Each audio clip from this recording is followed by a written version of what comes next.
A chuva fina de julho em Brasília criava uma cortina cinzenta sobre os vidros do hospital Sara Kubitschek, onde Juliano Batista acabara de se despedir para sempre de seu pai, Antônio. As últimas palavras do homem que sempre admirou ecoavam em sua mente como um mantra doloroso. Filho, seja sempre um homem íntegro. A honestidade vale mais que todo o dinheiro do mundo. Aos 35 anos, Juliano carregava nos ombros o peso de uma vida construída com suor e determinação. Suas mãos calejadas contavam a história de alguém que nunca recusou trabalho honesto, mesmo que isso significasse carregar caixas no armazém da distribuidora central desde as 5 da manhã. O uniforme azul marinho com seu nome bordado no peito estava úmido, não apenas da garoa brasiliense, mas também das lágrimas que teimava em conter. O ônibus que o levava para casa no Gama balançava suavemente pelas vias do Distrito Federal, passando pelos monumentos que sempre o fizeram sentir orgulho de morar na capital. Hoje, porém, a grandeza de Brasília parecia diminuída diante da imensidão de sua dor. Antônio Batista havia partido aos 62 anos, vítima de uma parada cardíaca súbita que nem os melhores médicos conseguiram reverter. Durante toda a vida, Juliano acreditara que seu pai era apenas um trabalhador aposentado, que vivia modestamente com a pensão. A casa simples no Gama, com 2 quartos e um pequeno quintal onde Antônio cultivava jiló e quiabo, nunca sugeriu qualquer prosperidade, além do necessário para viver com dignidade. O homem usava sempre as mesmas 3 camisas, rodava de ônibus pela cidade e fazia questão de economizar cada centavo, ensinando ao filho que dinheiro não compra caráter, mas caráter pode conquistar qualquer coisa. Agora, sentado no banco duro do coletivo, Juliano apertava contra o peito o saco plástico com os pertences pessoais do pai, um relógio simples de pulso, a carteira de couro gasta e alguns papéis que ainda não tinha coragem de examinar. A enfermeira havia lhe entregado tudo, com um sorriso compassivo, dizendo que sentia muito pela perda e que o Sr. Antônio sempre falava do filho com muito orgulho. A caminhada da parada de ônibus até sua casa no setor habitacional foi mais longa que o habitual. Cada passo pesava como chumbo, cada respiração custava um esforço consciente. Juliano sabia que Letícia, sua esposa de 8 anos, estaria em casa esperando notícias. Ela havia ficado nervosa na parte da manhã quando o hospital ligou, mas alegou que não podia faltar ao trabalho no setor de recursos humanos da empresa onde trabalhava há 5 anos. É uma reunião importante com a diretoria, ela havia dito, ajeitando o cabelo loiro no espelho. Você entende, amor. O seu pai vai ficar bem, ele sempre foi forte. Letícia Moreira era uma mulher bonita, de traços delicados e ambições claras. Desde que se casaram, ela sempre deixou claro que esperava mais da vida do que a simplicidade que a renda de Juliano proporcionava. Não eram brigas abertas, mas comentários sutis sobre as amigas que tinham carros melhores, apartamentos maiores, roupas mais caras. Juliano sempre promete que as coisas melhorariam, que ele encontraria uma oportunidade melhor, que estudaria à noite para conseguir uma promoção. Marcelo Tavares, seu melhor amigo desde a adolescência, costumava defendê-lo quando Letícia fazia esses comentários. Juliano é um cara de ouro, Letícia. Vale mais que muito executivo metido por aí, dizia ele, sempre com aquele sorriso franco que conquistara a todos desde os tempos de escola. Marcelo trabalhava no setor de logística da mesma empresa que Letícia, e muitas vezes os 3 saíam juntos nos fins de semana, formando um trio que todos no bairro invejavam pela harmonia. A chave girou na fechadura com o ruído metálico familiar, mas algo estava diferente. Música baixa vinha do quarto, uma melodia romântica que ele não reconhecia. Juliano pensou que talvez Letícia estivesse se preparando para consolá-lo, criando um ambiente acolhedor para recebê-lo neste dia terrível. O coração se aqueceu ligeiramente com a perspectiva de encontrar carinho nos braços da mulher que amava. Deixou as chaves na mesinha da entrada, tirou os sapatos enlameados e caminhou em direção ao corredor. A porta do quarto estava entreaberta e a música ficava mais clara a cada passo. Era uma canção que falava de paixão e entrega, cantada por uma voz feminina suave que criava uma atmosfera íntima. Foi então que sua vida desmoronou completamente. Através da fresta da porta, Juliano viu Letícia nos braços de Marcelo. Não havia dúvida, não havia explicação inocente. Eles estavam na cama do casal, abraçados com a intimidade de quem compartilhava muito mais que um momento casual. As mãos de Marcelo percorriam o corpo da mulher de Juliano com familiaridade, enquanto ela sussurrava palavras carinhosas que perfuravam o coração do marido como punhais afiados. O saco plástico com os pertences do pai escorregou de suas mãos, fazendo um ruído surdo no chão de cerâmica. O barulho os alertou, e ambos se viraram em direção à porta. Não houve correria desesperada para se cobrir, não houve gritos de surpresa ou pedidos de desculpa. Marcelo apenas se sentou na cama com uma expressão de quem havia sido pego fazendo algo que já não se importava em esconder. Letícia levantou-se sem pressa, pegou um roupão e o vestiu com movimentos deliberados. Seus olhos encontraram os de Juliano sem demonstrar vergonha ou arrependimento. Havia algo frio naquele olhar, algo que ele nunca havia visto antes, como se ela estivesse olhando para um estranho indesejado que havia invadido sua privacidade. "Juliano", ela disse, a voz mais firme do que ele esperava. "Precisamos conversar." Ele ficou parado no batente da porta, sentindo que o chão se abria sob seus pés. O dia que começara com a perda do pai se transformava no dia em que perderia tudo o que restara de importante em sua vida. A traição dupla, da esposa e do melhor amigo, doía mais que qualquer dor física que já havia experimentado. "Como vocês puderam?" As palavras saíram de sua boca como um sussurro, carregadas de uma incredulidade que ainda lutava contra a realidade óbvia diante de seus olhos. Marcelo se levantou e vestiu a calça jeans, evitando o olhar do amigo.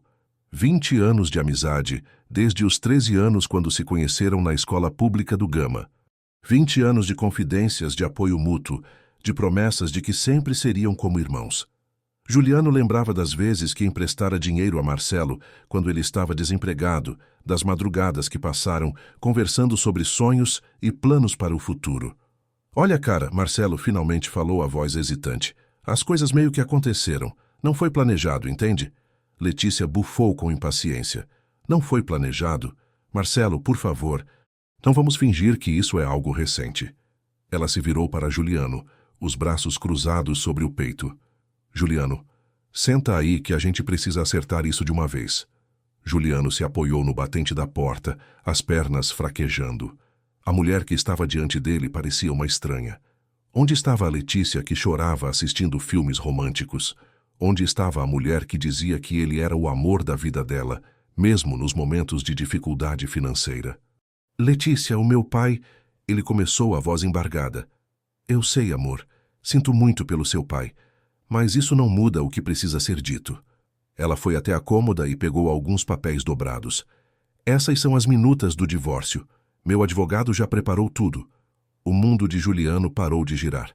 "Divórcio? No dia em que meu pai..." "Ju, escuta." Letícia suspirou, como se estivesse explicando algo óbvio para uma criança. "Eu não posso mais continuar assim.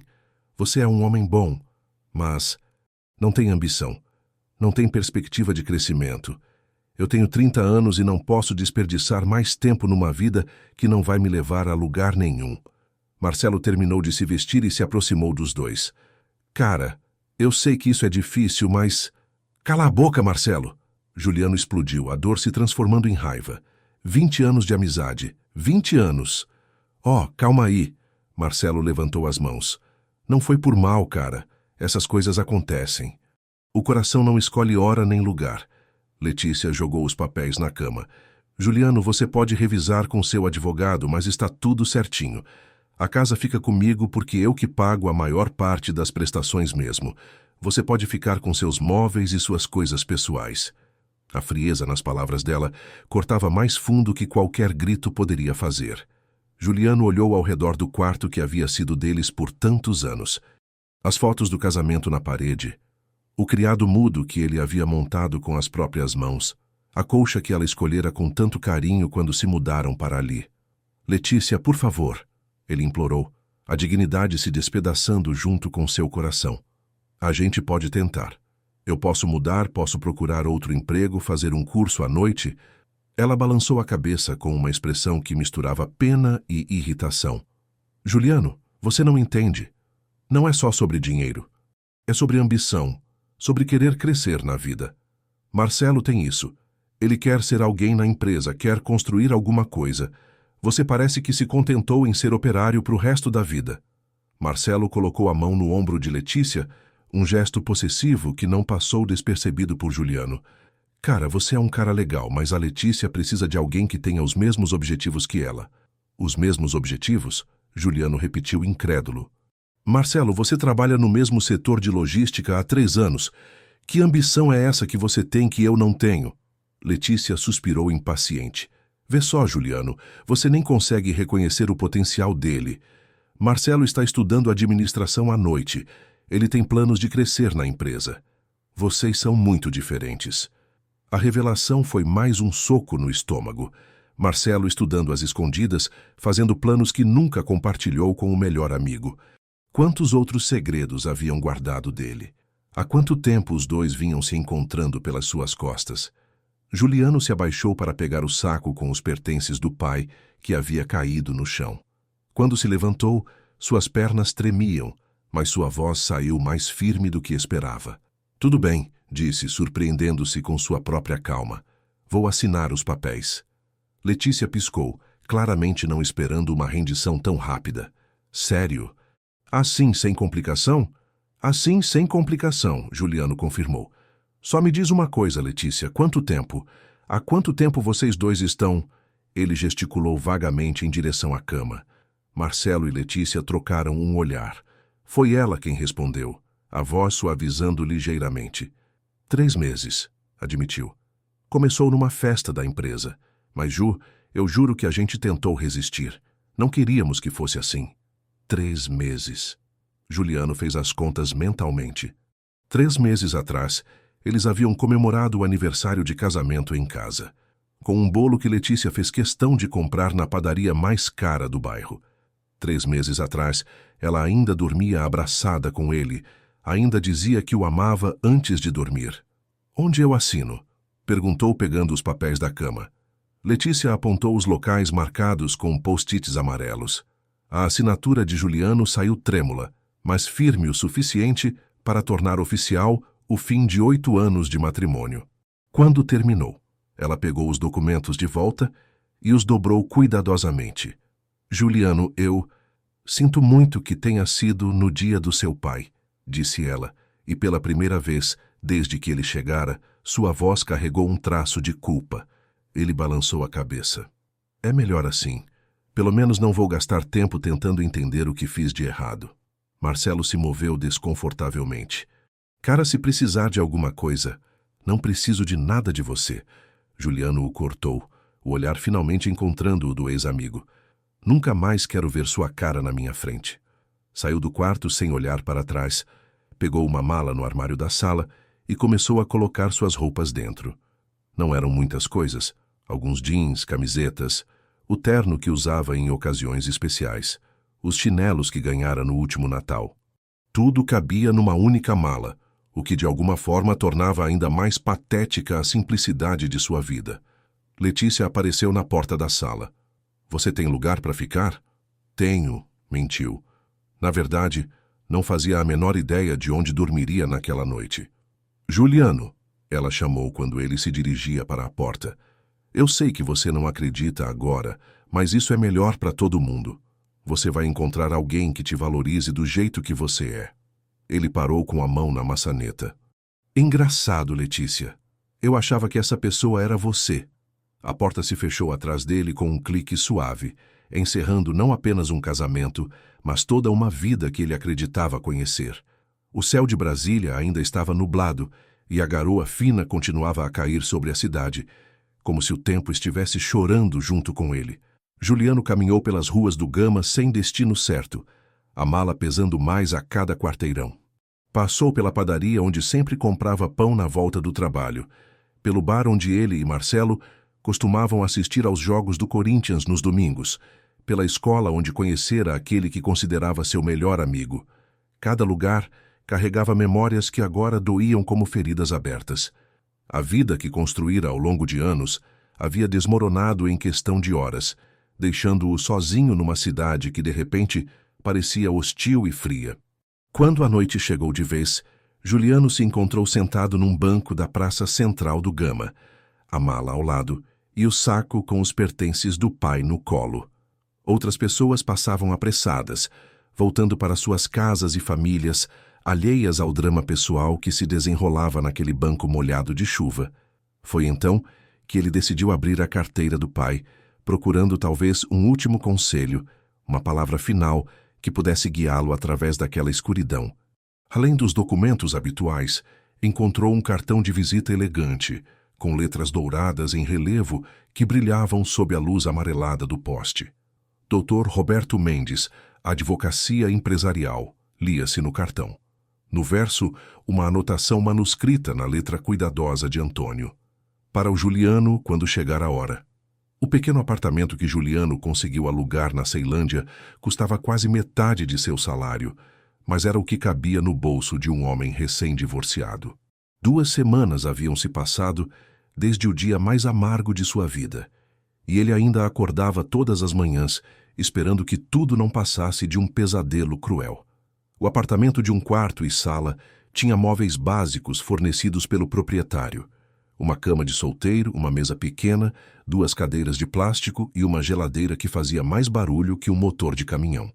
Na primeira semana após o divórcio, Juliano havia passado as noites em claro, reviravando na mente cada momento dos últimos meses com Letícia, procurando sinais que deveria ter percebido. Como não notar as mudanças sutis, as saídas extras para reuniões na empresa, o novo perfume que ela começara a usar, a maneira como o celular vivia virado para baixo quando estavam juntos. O trabalho no armazém da distribuidora central se tornara sua única âncora na realidade. Chegar às 5 da manhã, organizar mercadorias, carregar caixas, anotar inventários, a rotina mecânica ajudava a manter a mente ocupada durante as 8 horas de expediente. Os colegas tentavam puxar conversa, mas Juliano respondia apenas o necessário, enterrando-se no trabalho como quem se enterra na terra para escapar de uma tempestade. Seu supervisor, Dona Carmen, uma senhora de 50 anos que trabalhava na empresa há décadas, notou sua tristeza, mas respeitou seu silêncio. Ela apenas deixava um café extra na mesa dele toda manhã, e de vez em quando comentava que as coisas sempre melhoram, filho, a vida tem dessas fases. O cartão do advogado que encontrara na carteira do pai continuava intocado sobre a mesinha do apartamento. Juliano o olhava todas as noites, mas algo o impedia de fazer a ligação. Talvez fosse medo de descobrir que Antônio havia deixado dívidas que ele não sabia como quitar. Talvez fosse simplesmente a dificuldade de aceitar que o pai se fora para sempre e que agora ele precisava lidar com questões burocráticas sozinho. Antônio sempre foi um homem reservado sobre seus assuntos pessoais. Juliano sabia que o pai trabalhara a vida inteira, que se aposentara há 5 anos e que vivia modestamente com a pensão. Nunca questionou por que o homem escolheu morar no Gama, uma região simples de Brasília, nem por que insistia em manter uma vida tão austera. Acreditava que era apenas o jeito dele, um homem humilde que encontrava felicidade nas coisas pequenas. Agora, porém, relembrando certas conversas, Juliano começava a perceber lacunas estranhas nas histórias do pai. Antônio nunca falava sobre o passado antes do filho nascer. Nunca mencionava colegas de trabalho específicos, nunca recebia visitas de amigos antigos. Quando Juliano perguntava sobre a mãe, que falecera quando ele tinha apenas 5 anos, o pai mudava de assunto ou dava respostas vagas sobre um acidente terrível que ele preferia não lembrar. A única coisa que Antônio havia contado sobre a esposa era que ela se chamava Maria Helena e que era uma mulher maravilhosa que adorava flores. Por isso, Juliano sempre levava cravos brancos no túmulo dela no cemitério Campo da Esperança, todo dia de finados. Mas nunca questionou por que não havia fotografias da mãe em casa, por que não existiam parentes por parte dela, por que o pai evitava falar sobre o período em que foram casados. Na segunda-feira da 3ª semana após o divórcio, Juliano finalmente tomou coragem de ligar para o número do cartão. A secretária do Dr. Roberto Mendes o atendeu com uma voz profissional e agendou um encontro para aquela mesma tarde. O Dr. Mendes estava esperando sua ligação, senhor. Batista, disse ela, o que soou estranho aos ouvidos de Juliano. Como assim esperando?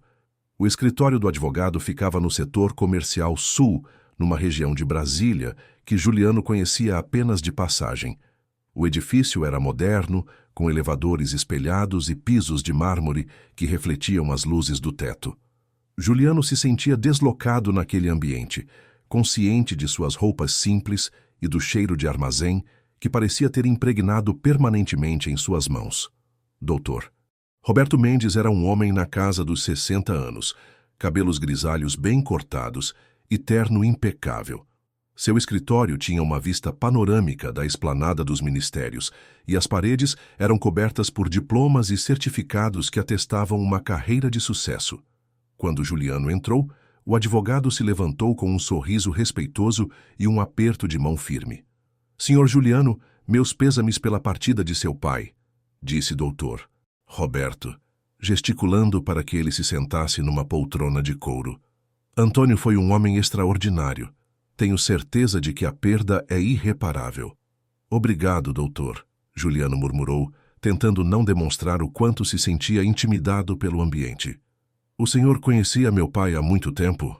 O advogado se acomodou atrás da mesa de mogno, as mãos entrelaçadas. Conhecia Antônio há quase 20 anos. Ele foi meu cliente em várias questões ao longo dos anos. Fez uma pausa, como se escolhesse as palavras cuidadosamente. Imagino que você esteja se perguntando por que ele deixou meu cartão para você. Juliano assentiu. Sinceramente, doutor, eu não entendo. Meu pai sempre foi uma pessoa simples. Não sei que tipo de questão legal ele poderia ter. Dr. Roberto abriu uma gaveta e retirou um envelope lacrado com o nome de Juliano, escrito na letra de Antônio. Seu pai me deixou instruções muito específicas. Este envelope só deveria ser entregue a você após ele partir. As mãos de Juliano tremeram ligeiramente ao pegar o envelope. O papel era pesado, de boa qualidade, e o lacre estava intacto. Posso abrir agora? Claro. Na verdade, ele pediu para que eu estivesse presente quando você o fizesse. Juliano rasgou o envelope com cuidado. Dentro, havia uma carta manuscrita de 2 páginas na letra cuidadosa que conhecia tão bem. Começou a ler em voz baixa, mas logo sua expressão mudou para uma de completa perplexidade. Meu querido filho, começava a carta. Se você está lendo isto, significa que chegou o momento de conhecer algumas verdades que mantive guardadas para protegê-lo. Sua vida sempre foi simples porque eu quis que fosse assim. Mas agora você precisa saber quem eu realmente era. Juliano ergueu os olhos para o advogado. Doutor. Roberto, eu não estou entendendo nada. O advogado se inclinou ligeiramente para a frente. Continue lendo, Juliano. Tudo ficará mais claro. A carta prosseguia. Julinho, você sempre acreditou que eu era um trabalhador aposentado que vivia de pensão. Isso foi uma encenação necessária para manter você seguro. A verdade é que eu construí ao longo de 30 anos um negócio que se tornou próspero. Não quis que você crescesse sabendo disso, porque dinheiro atrai perigos. E eu já havia perdido sua mãe por causa das complicações que a prosperidade pode trazer. As mãos de Juliano tremeram mais intensamente. Que complicações? Do que ele está falando? Dr. Roberto suspirou. Seu pai era um homem muito prudente, Juliano. Ele acreditava que quanto menos você soubesse sobre os negócios da família, mais seguro estaria. A carta continuava. O que vou contar agora pode ser chocante, filho. Sua mãe não faleceu em um acidente comum. Maria Helena foi vítima de pessoas que queriam prejudicar nossos negócios. Ela descobriu algo que não deveria ter descoberto e pagou o preço por isso. Foi então que decidi que você cresceria longe de tudo isso, protegido pela simplicidade. Juliano deixou a carta cair no colo, o rosto pálido. Minha mãe foi assassinada? Não sabemos exatamente o que aconteceu, Dr. Roberto disse calmamente. A polícia nunca conseguiu provar nada. Oficialmente foi um acidente de trânsito. Mas seu pai sempre acreditou que havia mais por trás da situação.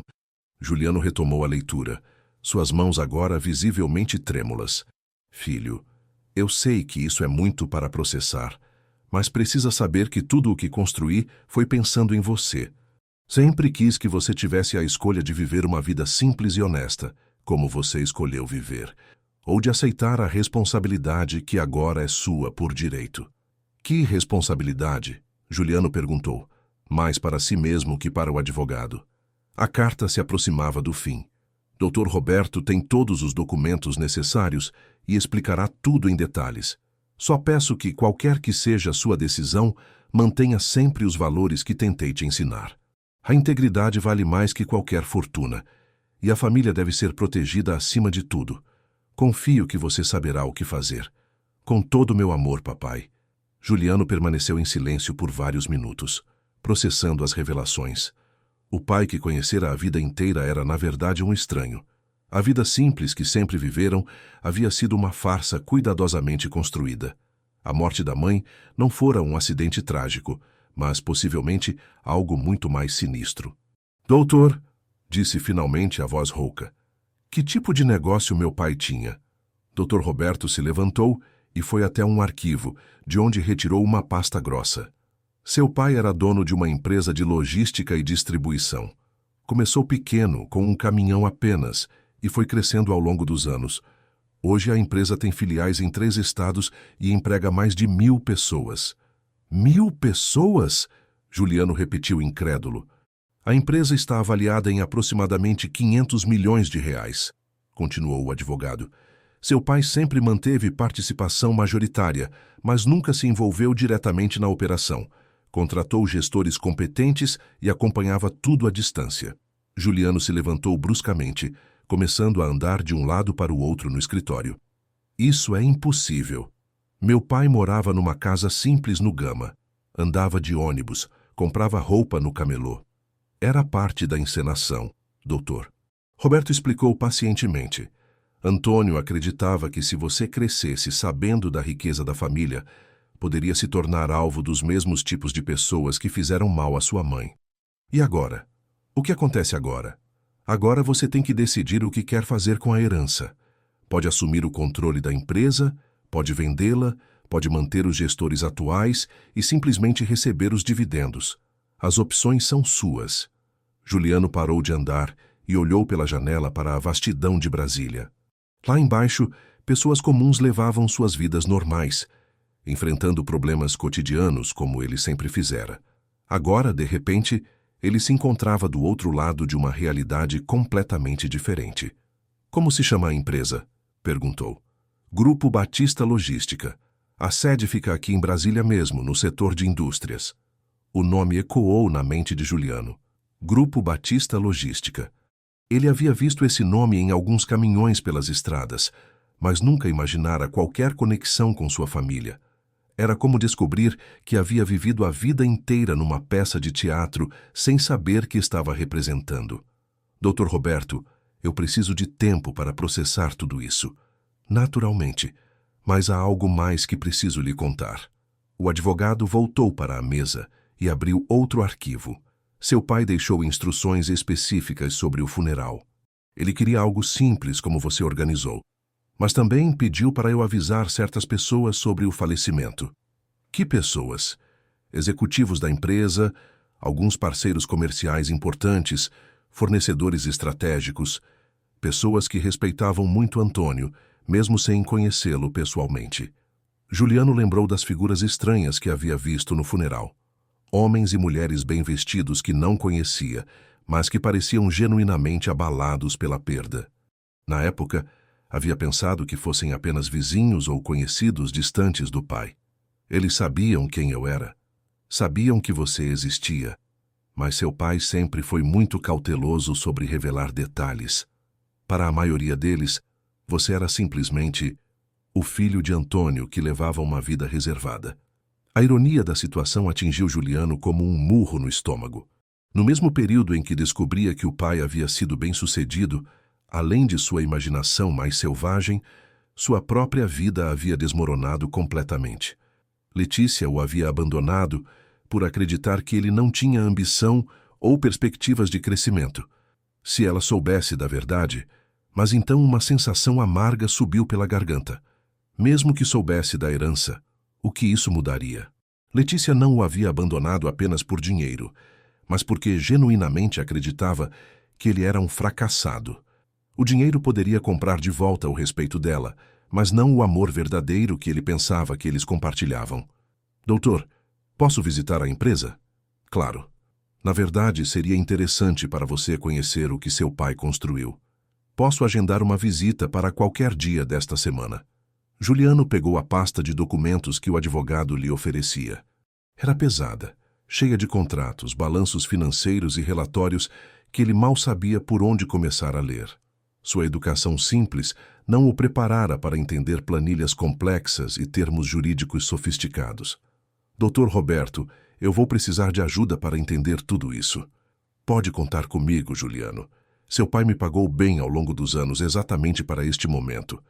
Minha equipe está à sua disposição para explicar cada documento, cada processo, cada decisão que precisar ser tomada. Saindo do escritório, Juliano se sentiu como se fosse uma pessoa diferente da que havia entrado. A tarde de Brasília estava clara, com o sol pintando os edifícios do centro da cidade com tons dourados. Pessoas passavam apressadas pelas calçadas, todas aparentemente seguras de seus destinos e propósitos.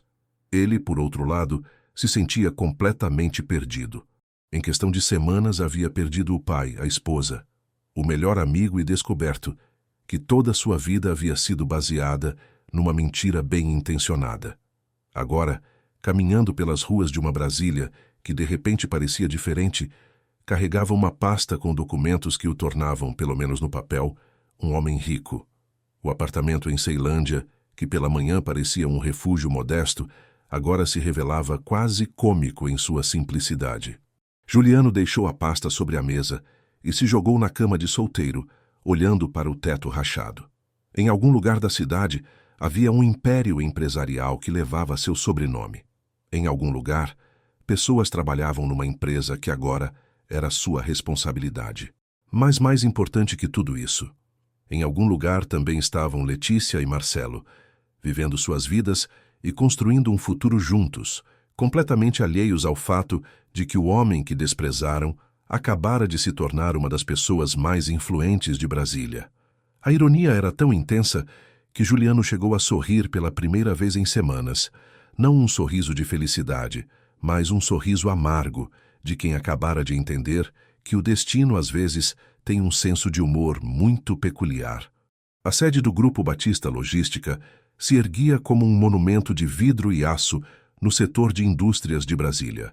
Juliano permaneceu parado na calçada por vários minutos, contemplando o edifício de 12 andares que ostentava o nome da família em letras elegantes na fachada principal. Caminhões com a logomarca da empresa entravam e saíam do complexo num balé organizado, carregando mercadorias para todos os cantos do país. Doutor, Roberto havia marcado a visita para uma quinta-feira de manhã, explicando que seria o momento ideal para conhecer a operação em pleno funcionamento. Você precisa ver o que seu pai construiu, havia dito no telefone. Precisa entender a magnitude do que agora é seu. 2 semanas haviam se passado desde a revelação no escritório do advogado. 2 semanas de noites mal dormidas, de questionamentos constantes sobre quem realmente era e o que deveria fazer com as informações que recebera. Juliano havia lido e relido todos os documentos da empresa, tentando compreender balanços e relatórios que pareciam escritos numa língua estrangeira. A empresa empregava exatamente 1.200 funcionários, distribuídos entre a matriz em Brasília e filiais em Goiânia e Campo Grande. O faturamento anual superava os 80 milhões de reais, com crescimento constante nos últimos 5 anos. Antônio havia construído muito mais que um negócio próspero. Havia criado um império que sustentava centenas de famílias. Na entrada principal, Juliano foi recebido por Marcos Vieira, o diretor-geral da empresa. Era um homem na casa dos 50 anos, de postura firme e olhar inteligente, que havia trabalhado ao lado de Antônio pelos últimos 15 anos. Seu aperto de mão era respeitoso, mas Juliano percebeu uma avaliação cuidadosa nos olhos do executivo. Senhor. Juliano, é uma honra finalmente conhecê-lo pessoalmente, disse Marcos, conduzindo-o através do lobby elegante. Seu pai falava muito de você, sempre com muito orgulho. O lobby era impressionante, com piso de mármore polido, plantas ornamentais e uma recepção que poderia pertencer a qualquer empresa multinacional. Funcionários passavam apressados, todos cumprimentando respeitosamente quando notavam a presença do diretor-geral. Alguns olhavam discretamente para Juliano, claramente curiosos sobre o visitante, que merecia a atenção pessoal de Marcos. Como meu pai administrava tudo isso à distância? Juliano perguntou, ainda tentando processar a realidade da situação. Antônio era um homem excepcional, Marcos explicou enquanto esperavam o elevador. Ele contratava as pessoas certas e confiava nelas para fazer o trabalho. Vinha aqui uma vez por semana, sempre numa segunda-feira, para reuniões com a diretoria. O resto do tempo, acompanhava tudo por relatórios e videoconferências. O elevador os levou ao 12º andar, onde ficava a sala da presidência. Era um ambiente amplo e elegante, com uma mesa de reuniões para 16 pessoas e uma vista panorâmica de Brasília. Na parede, fotografias mostravam a evolução da empresa ao longo dos anos, desde os primeiros caminhões até a frota atual de centenas de veículos. Esta era a sala de trabalho dele? Juliano perguntou, olhando ao redor. Sim, mas ele raramente a usava para receber pessoas. Antônio preferia descer aos departamentos, conversar diretamente com os funcionários. Dizia que era mais fácil entender o negócio no chão de fábrica que atrás de uma mesa de mogno. Juliano sorriu levemente. Isso soava exatamente como algo que seu pai faria. Mesmo descobrindo que Antônio havia mantido uma vida dupla, certos aspectos de sua personalidade permaneciam consistentes. A humildade, o respeito pelos trabalhadores, a preferência pela simplicidade sobre a ostentação. Senhor Juliano, Marcos disse, sentando-se na mesa de reuniões. Preciso ser direto com você. Todos aqui estão preocupados com o futuro da empresa. Seu pai era nossa referência, nossa bússola moral. Agora que ele se foi, vocês estão com medo de que eu bagunce tudo, Juliano completou. Marcos sorriu, mais relaxado. Não usaria essas palavras, mas sim, existe essa preocupação. A empresa tem uma cultura muito forte, construída ao longo de anos. Os funcionários são leais não apenas pela estabilidade no emprego, mas porque acreditam nos valores que Antônio estabeleceu. E que valores são esses? Honestidade acima de tudo, tratamento justo para todos os níveis hierárquicos, crescimento sustentável sem comprometer a qualidade do serviço e uma política de tolerância zero para qualquer tipo de desonestidade ou favorecimento. Juliano assentiu pensativamente. Posso conhecer os departamentos. A visita pelos andares da empresa foi uma revelação fascinante. Cada setor funcionava como uma engrenagem precisa numa máquina complexa. O departamento de logística coordenava rotas por todo o território nacional. O setor comercial negociava contratos com clientes que iam de pequenas empresas familiares até grandes corporações multinacionais. No 8º andar, Marcos o apresentou à equipe de recursos humanos. Esta é nossa equipe de RH, responsável pelos 1.200 funcionários da empresa. Juliano cumprimentou educadamente cada pessoa, mas foi quando chegaram ao final do corredor que seu mundo parou de girar novamente. Ali, saindo de uma sala de reuniões com uma pasta na mão e rindo de algum comentário de um colega, estava Letícia. Ela o viu no mesmo instante. O riso morreu em sua garganta. A pasta quase escorregou de suas mãos. E por um momento que pareceu eterno, eles se encararam através do corredor movimentado. Letícia estava mais elegante que Juliano jamais a havia visto, usando um terno cinza bem cortado e sapatos que custavam provavelmente mais que seu salário mensal no armazém. Letícia Moreira, nossa coordenadora de benefícios, Marcos disse, seguindo o olhar de Juliano. Letícia, este é Juliano Batista, filho do senhor. Antônio. O nome Batista atingiu Letícia como um raio. Seus olhos se arregalaram quando as peças do quebra-cabeça se encaixaram em sua mente.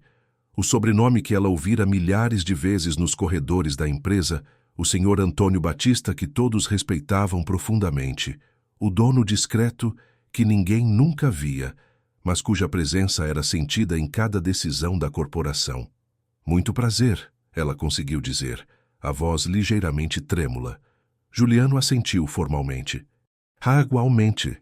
Marcos, alheio à tensão no ar, Continuou explicando as funções do departamento enquanto Letícia permanecia imóvel, claramente em choque. Outros funcionários começaram a se aproximar, curiosos sobre o filho do lendário fundador da empresa. Senhor Juliano, uma funcionária mais jovem disse, o senhor vai assumir a presidência? Todos nós estamos ansiosos para saber como as coisas vão funcionar daqui para frente. Ainda estou avaliando as opções, Juliano respondeu diplomaticamente, muito consciente do olhar fixo de Letícia. Quando deixaram o andar de recursos humanos, Marcos comentou. Letícia pareceu um pouco abalada. Talvez seja a emoção de conhecer você. Seu pai era muito querido por todos os funcionários. Provavelmente, Juliano murmurou. A visita continuou pelos andares inferiores. No quinto andar, depararam-se com o departamento de logística, onde dezenas de funcionários coordenavam entregas, analisavam rotas e gerenciavam a frota de veículos. Juliano observava tudo com interesse crescente, impressionado com a complexidade da operação. Foi então que viu Marcelo. Seu ex-melhor amigo estava debruçado sobre um mapa da região centro-oeste, discutindo rotas com 2 colegas. Usava uma camisa social azul clara que Juliano nunca o havia visto usar, e falava com uma autoridade profissional que contrastava com o rapaz despreocupado que conhecera desde a adolescência. Marcelo levantou os olhos do mapa e o viu. A reação foi ainda mais dramática que a de Letícia. Ele empalideceu visivelmente, a caneta escorregou de sua mão e por um momento pareceu que ia desmaiar. Marcelo Tavares, um de nossos melhores analistas de logística, Marcos apresentou orgulhosamente. Marcelo, este é Juliano Batista, filho do Sr. Antônio. Marcelo engoliu em seco, tentando recuperar a compostura. Muito prazer em conhecê-lo, Sr. Batista. A formalidade forçada soou estranha aos ouvidos de Juliano. Este era o mesmo homem que havia chamado de irmão por 20 anos, que havia consolado quando perdeu empregos, que havia ajudado a carregar móveis quando se mudou de apartamento. Agora o tratava como um estranho, e Juliano percebeu que era exatamente isso que eles se tornaram. Marcelo está conosco há 3 anos, Marcos continuou. Tem uma dedicação exemplar e está cursando administração à noite. É um dos funcionários que identificamos como tendo alto potencial de crescimento. A ironia da situação era tão intensa que Juliano precisou de todo o autocontrole para não rir. Letícia havia deixado claro que o abandonara porque Marcelo tinha ambição e perspectivas de crescimento.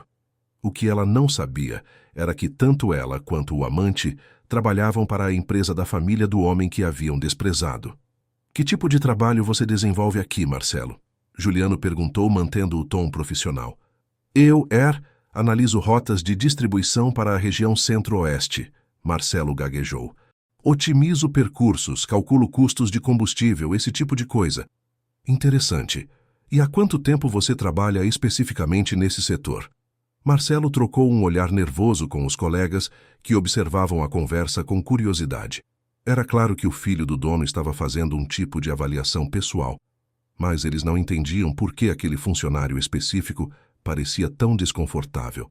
3 anos, como o Sr. Marcos disse. E antes disso? Antes eu trabalhei em algumas empresas menores. Nada muito relevante. Juliano sabia exatamente onde Marcelo trabalhara antes, numa pequena transportadora que faliu, deixando-o desempregado por 8 meses. Fora Juliano quem o ajudara financeiramente durante aquele período, emprestando dinheiro que nunca foi devolvido. Senhor Juliano, Marcos interrompeu, gostaria de ver nossa central de monitoramento? Lá coordenamos toda a frota em tempo real. Eles se afastaram, deixando Marcelo visivelmente aliviado.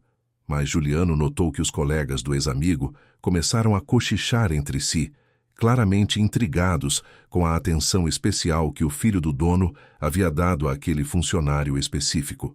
A central de monitoramento era impressionante. Dezenas de monitores mostravam a localização exata de cada veículo da empresa espalhado pelo país. Operadores especializados acompanhavam entregas, coordenavam paradas para manutenção e respondiam a emergências em tempo real. Seu pai ficaria orgulhoso de ver como tudo evoluiu, comentou Marcos, observando a satisfação crescente no rosto de Juliano. Ele realmente nunca falou nada sobre a empresa em casa, Antônio era obsessivamente discreto. Dizia que a família era sagrada e que o trabalho nunca deveria contaminar a vida pessoal. Às vezes mencionava que você era um rapaz trabalhador e honesto, mas evitava dar detalhes. Juliano pensou na casa simples no Gama, nas roupas comuns que o pai usava, na bicicleta velha que ele insistia em usar para ir ao supermercado. Tudo fazia sentido agora. Antônio havia construído duas vidas completamente separadas, protegendo o filho da complexidade e dos perigos que a riqueza poderia trazer. No final da visita, já no final da tarde, Marcos o convidou para almoçar no restaurante executivo da empresa. Era um ambiente elegante, frequentado pelos diretores e gerentes de nível superior. Várias pessoas se aproximaram para cumprimentar Juliano e expressar condolências pela perda do pai. Senhor Batista, disse uma gerente do departamento financeiro, todos nós esperamos que o senhor continue o legado de seu pai. Ele era um líder extraordinário. Juliano agradeceu educadamente, mas por dentro se sentia como um impostor. Como poderia liderar uma empresa que mal compreendia? Como poderia tomar decisões que afetariam mais de 1000 famílias?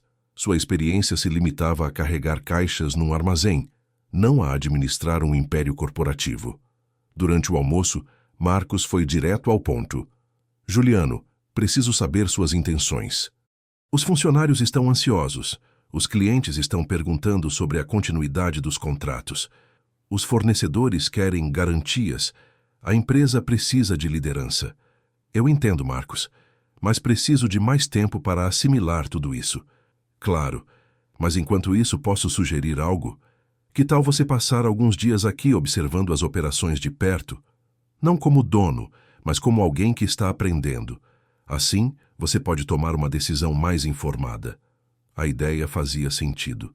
Juliano concordou em retornar na semana seguinte para uma imersão mais profunda no funcionamento da empresa. Marcos pareceu aliviado com a decisão. Quando saía do edifício no final da tarde, Juliano foi surpreendido por Letícia no estacionamento. Ela o aguardava ao lado de um carro que ele não reconhecia. Um sedã prateado, novinho, que custava provavelmente 3 vezes mais que qualquer veículo que ele já havia possuído. Juliano, precisamos conversar, ela disse, a voz controlada mas tensa. Não vejo sobre o quê, ele respondeu, continuando a andar em direção à parada de ônibus. Por favor. Ela o seguiu. Eu não sabia. Você tem que acreditar em mim. Eu não fazia a menor ideia de que você era... Era o quê? Filho do dono da empresa onde você trabalha há 5 anos? Letícia parou de andar, como se a realidade a tivesse atingido novamente. 5 anos, Juliano. Trabalho aqui há 5 anos, e nunca soube que o Sr. Antônio tinha um filho que se chamava Juliano Batista. Ele era tão reservado sobre a vida pessoal. E isso mudaria alguma coisa? Se você soubesse desde o início, teria me tratado diferente? Ela hesitou, e essa hesitação foi resposta suficiente. Letícia, você me deixou no dia em que meu pai morreu porque acreditava que eu não tinha futuro. Disse que eu era um fracassado, que não tinha ambição. Agora descobriu que sou dono da empresa onde você trabalha e quer conversar. Qual parte disso parece honesta para você? Juliano, eu estava confusa. O divórcio foi um erro. O divórcio foi a melhor coisa que você fez pela nossa relação. Ele a interrompeu. Porque revelou quem você realmente é. Letícia ficou parada no estacionamento, enquanto Juliano continuava em direção à parada de ônibus. Ele podia sentir o olhar dela nas suas costas, mas não se virou. Parte dele sentia uma satisfação amarga em vê-la desesperada, tentando reparar o irreparável. Outra parte apenas sentia pena da mulher que um dia a amara e que agora se revelava tão pequena diante das circunstâncias. No ônibus de volta para Ceilândia, Juliano refletiu sobre o dia. A empresa era muito mais impressionante do que havia imaginado. Antônio havia construído algo realmente notável, um negócio próspero que operava com eficiência e integridade. Mas mais importante que isso, tanto Letícia quanto Marcelo trabalhavam ali ambos em posições que dependiam diretamente de sua aprovação como novo proprietário. O destino havia pregado uma peça elaborada e cruel em todos eles. As mesmas pessoas que o haviam desprezado por sua falta de ambição, agora dependiam dele para manter seus empregos. A ironia era tão perfeita que parecia roteirizada, mas Juliano sabia que a verdadeira questão não era a vingança ou a satisfação pessoal. A questão era se ele tinha capacidade e coragem para assumir o legado que o pai havia construído. Mais de 1.000 pessoas dependiam da empresa para sustentar suas famílias. Clientes esperavam pontualidade e qualidade nos serviços. Fornecedores confiavam na palavra da empresa. Era uma responsabilidade esmagadora para alguém que acordara naquela manhã como um simples operário de armazém. A segunda-feira chegou cinzenta e chuvosa em Brasília, mas Juliano acordou com uma determinação que não sentia há semanas. Havia decidido aceitar a sugestão de Marcos de passar alguns dias na empresa, observando de perto como tudo funcionava. Se ia herdar um império, precisava pelo menos entender do que se tratava. Chegou ao Grupo Batista Logística às 7 da manhã, 2 horas antes do horário normal de funcionamento. Queria ver como a empresa despertava, como as operações começavam, qual era a rotina real por trás dos números impressionantes que havia visto nos relatórios. O segurança da portaria o reconheceu da visita anterior e o cumprimentou respeitosamente. Bom dia, Sr. Batista. O senhor está cedo hoje. Bom dia. Quero ver como as coisas funcionam desde o início. Nos andares ainda vazios, Juliano caminhava pelos corredores silenciosos, observando cada detalhe. Nas paredes, fotografias contavam a história da empresa. Os primeiros caminhões, inaugurações de filiais, eventos corporativos, premiações. Em muitas delas, seu pai aparecia discretamente ao fundo, sempre evitando o protagonismo, sempre deixando que os funcionários brilhassem. Marcos chegou às 7h30, surpreso ao encontrar Juliano já instalado na sala da presidência, lendo relatórios operacionais. Você realmente está levando isso a sério, comentou o diretor-geral, servindo café de uma garrafa térmica que trouxera. Se vou tomar uma decisão sobre a empresa, preciso entendê-la completamente, Juliano respondeu. Não posso brincar com o futuro de 1.200 famílias. Durante aquela primeira semana, Juliano se tornou uma presença constante em todos os setores. Acompanhou motoristas nas primeiras entregas do dia. Observou a operação noturna de carregamento. Participou de reuniões com clientes importantes. Cada departamento o recebeu com uma mistura de curiosidade, respeito e nervosismo. No departamento de recursos humanos, sua presença causava um desconforto visível, especialmente em Letícia. Ela evitava contato visual direto e parecia escolher cuidadosamente cada palavra quando precisava falar com ele sobre questões corporativas. Os colegas dela notavam a tensão, mas não entendiam sua origem. A Letícia está estranha desde que o filho do Sr. Antônio apareceu, comentou uma funcionária com outra durante o intervalo para o café. Juliano ouviu o sussurro enquanto passava pelo corredor e percebeu que sua presença estava afetando toda a dinâmica do setor. No departamento de logística, Marcelo demonstrava um nervosismo ainda mais pronunciado.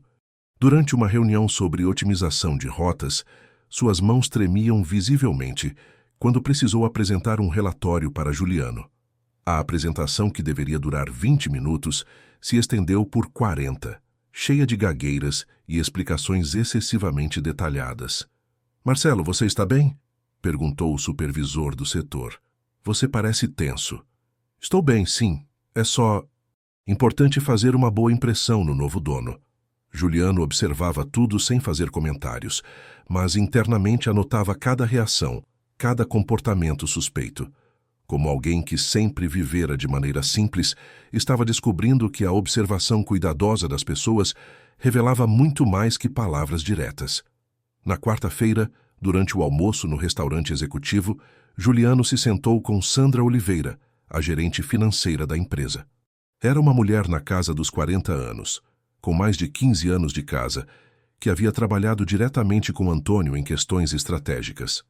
Sandra, posso fazer algumas perguntas sobre meu pai? Claro, senhor Juliano. Fique à vontade. Ele realmente nunca falou sobre a família? Nunca mencionou minha mãe ou a perda dela? Sandra fez uma pausa, escolhendo as palavras. Seu pai era extremamente reservado sobre questões pessoais.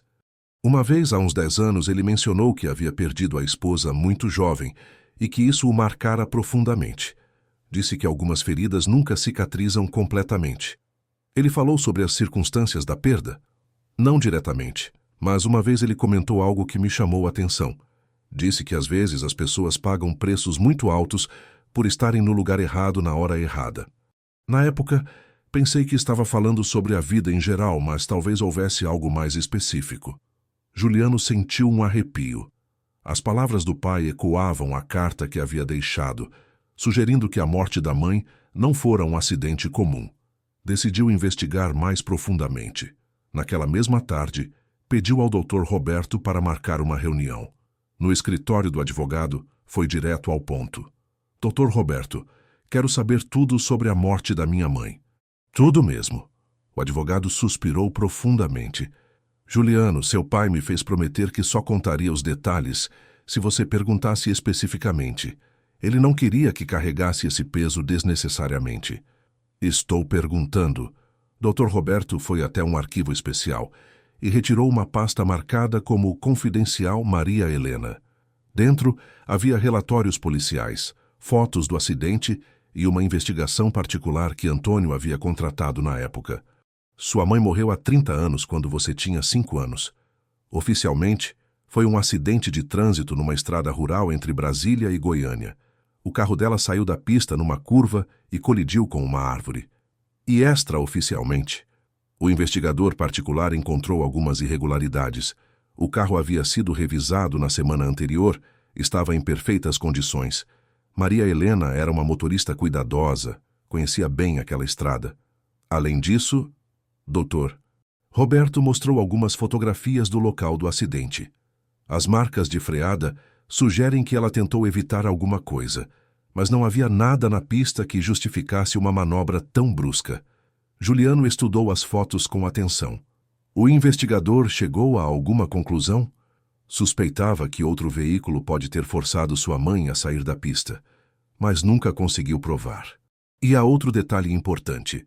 2 dias antes do acidente, Maria Helena havia descoberto irregularidades financeiras numa empresa parceira do seu pai. Que tipo de irregularidades? Superfaturamento, notas fiscais falsas, desvio de recursos. Ela estava analisando os contratos quando encontrou as discrepâncias. Havia marcado uma reunião para discutir o assunto com Antônio na segunda-feira seguinte. Juliano sentiu o sangue gelar. Ela foi morta porque descobriu corrupção? É uma possibilidade. Seu pai sempre acreditou nisso. Foi por isso que ele decidiu te manter longe dos negócios. Tinha medo que você pudesse correr o mesmo risco. A revelação mudou completamente a perspectiva de Juliano sobre a empresa e sobre sua própria posição. Não era apenas o herdeiro de um negócio próspero, mas possivelmente o filho de uma mulher que morrera por defender a integridade da empresa. Doutor Roberto, existe alguma possibilidade de que ainda haja corrupção na empresa? Alguma coisa que meu pai pode não ter descoberto? É possível. Antônio implementou controles rigorosos depois da perda de Maria Helena, mas sistemas de controle só são eficazes se as pessoas certas estão operando-os. Se alguém com acesso interno quiser burlar o sistema, Juliano deixou o escritório com uma nova missão. Não bastava apenas decidir se assumiria a empresa. Precisava garantir que ela estava limpa, que ninguém estava desonrando a memória de seus pais através de práticas corruptas. Na sexta-feira, pediu para Marcos organizar uma reunião com todos os chefes de departamento. Queria entender melhor os processos internos, especialmente aqueles relacionados a aprovações financeiras e parcerias comerciais. A reunião foi marcada para as 3 da tarde na sala de conferências do 10º andar.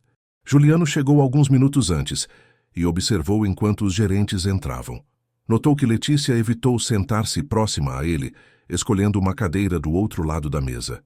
Pessoal, começou Juliano, tentando soar mais confiante do que se sentia. Quero entender melhor como nossa empresa opera internamente. Quais são nossos principais desafios? Onde estão as oportunidades de melhoria? Que questões precisam de atenção imediata? Um por um, os gerentes apresentaram seus departamentos. O setor comercial falou sobre negociações com novos clientes. O departamento operacional discutiu questões de frota e manutenção. O setor de tecnologia apresentou planos de modernização dos sistemas. Quando chegou a vez do Departamento de Recursos Humanos, Letícia se levantou com uma pasta na mão. Sua apresentação foi impecável, profissional, cobrindo temas como rotatividade de funcionários, programas de treinamento e políticas de benefícios. Mas Juliano notou algo interessante. Ela evitou abordar questões relacionadas a auditorias internas ou controles de conformidade. Letícia, ele interrompeu, como funciona nosso processo de auditoria de funcionários? Verificações de background, monitoramento de conflitos de interesse, esse tipo de coisa? Ela hesitou por um momento. Temos, é claro, procedimentos padrão para contratações. Verificamos referências, antecedentes criminais básicos e para funcionários já contratados. Como identificamos possíveis problemas éticos ou financeiros? Bem, isso seria mais uma questão para a auditoria externa, que vem uma vez por ano. Marcos interveio. Na verdade, Letícia, temos sim procedimentos internos para isso. Seu departamento deveria estar coordenando com a controladoria para monitorar indicadores de risco. O desconforto de Letícia foi visível. Claro, sim. É que não achei relevante mencionar num overview geral. Juliano fez uma anotação mental. Ou Letícia estava mal informada sobre as responsabilidades de seu próprio departamento, ou estava deliberadamente omitindo informações importantes. A reunião continuou, mas ele observou que tanto Letícia quanto alguns outros gerentes pareciam nervosos sempre que o assunto se aproximava de controles internos ou supervisão financeira. Era como se houvesse uma zona de desconforto coletiva em relação a esses temas. Depois da reunião, Juliano pediu para falar reservadamente com Sandra, a gerente financeira. Sandra, preciso de sua opinião honesta. Existe alguma coisa estranha acontecendo na empresa? Alguma coisa que meu pai pode não ter percebido? Sandra olhou ao redor para ter certeza de que estavam sozinhos. Senhor Juliano, posso ser franca? Seu pai era muito confiante nas pessoas, às vezes até demais. Ele acreditava que se contratasse pessoas íntegras e criasse uma cultura sólida, os problemas se resolveriam sozinhos. Mas você acha que pode haver problemas?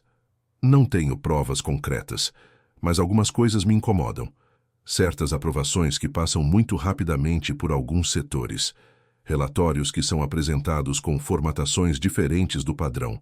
Pequenas inconsistências que individualmente não significam nada, mas que juntas formam um padrão. Exato. E tem outra coisa. Nos últimos meses, notei que alguns funcionários dos setores de RH e logística parecem estar vivendo acima de suas possibilidades. Carros novos, roupas caras, esse tipo de coisa. Juliano sentiu uma pontada no estômago. Funcionários específicos? Sandra hesitou. Não quero fazer acusações sem provas, mas já que você perguntou, Letícia Moreira comprou um carro novo há 3 meses, um modelo que custa mais que o salário anual dela. E Marcelo Tavares, do setor de logística, também tem demonstrado um padrão de vida incompatível com sua renda. As peças do quebra-cabeça começavam a se encaixar na mente de Juliano. Sua ex-esposa e ex-melhor amigo não apenas o haviam traído pessoalmente, mas possivelmente estavam envolvidos em atividades suspeitas na empresa de sua família. Sandra, preciso que você me ajude com uma investigação discreta.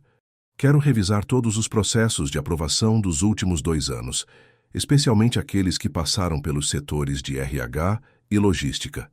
Isso pode ser delicado, Sr. Juliano. Se realmente há irregularidades, as pessoas envolvidas podem perceber que estão sendo investigadas. Então, vamos ser muito cuidadosos. Você pode coordenar isso como se fosse uma auditoria de rotina? Uma modernização dos processos, algo assim? Sandra assentiu. Posso sim. Na verdade, já estava na hora de fazermos uma revisão geral mesmo. Naquela noite, em seu apartamento em Ceilândia, Juliano permaneceu acordado até tarde, organizando tudo o que havia descoberto. O pai não havia apenas deixado uma empresa próspera, mas também um mistério sobre a morte da mãe e a possibilidade de corrupção interna. Ele estava começando a entender que assumir o controle da empresa seria muito mais complexo que simplesmente assinar papéis e dar ordens. Seria necessário investigar, limpar a casa, garantir que o legado de Antônio e Maria Helena fosse preservado. E no centro de tudo isso estavam duas pessoas que conhecia intimamente, duas pessoas que o haviam magoado profundamente e que agora poderiam estar prejudicando a empresa da família. A ironia da situação não passava despercebida. Letícia o havia deixado porque acreditava que ele não tinha ambição para crescer. Agora, ele estava descobrindo que talvez precise destruir a carreira dela para proteger o império que herdara. Às 2 da madrugada, Juliano finalmente adormeceu, mas seus sonhos foram povoados por imagens do passado misturadas com suspeitas do presente. Maria Helena dirigindo numa estrada escura, Antônio trabalhando secretamente para construir um império, Letícia e Marcelo tramando algo que ele ainda não conseguia compreender completamente. A manhã de sábado trouxe uma resolução férrea. Juliano sabia exatamente o que precisava fazer. Se havia corrupção na empresa, ele a encontraria. Se alguém estava desonrando a memória de seus pais, pagaria as consequências. O filho do operário que morreu como um simples aposentado estava começando a despertar o empresário que herdara um império construído com sangue, suor e, possivelmente, sacrifícios que ele estava apenas começando a compreender.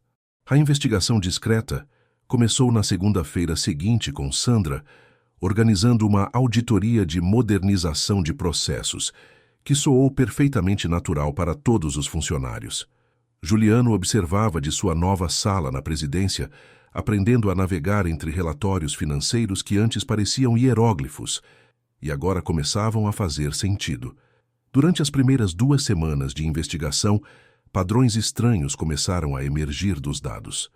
Sandra havia montado uma pequena equipe de confiança, incluindo 2 analistas financeiros experientes e um especialista em auditoria interna, que Antônio havia contratado anos antes. Senhor Juliano, Sandra bateu na porta da presidência numa tarde de quinta-feira, carregando uma pasta volumosa. Preciso mostrar algumas coisas que encontramos. Ela espalhou planilhas e documentos sobre a mesa de reuniões. Olhe isto aqui. Nos últimos 18 meses, houve 43 aprovações de reembolsos de despesas que seguiram um padrão atípico. Juliano estudou os números. Atípico como? Normalmente, reembolsos passam por 3 níveis de aprovação: o supervisor imediato, o gerente do departamento e depois a controladoria.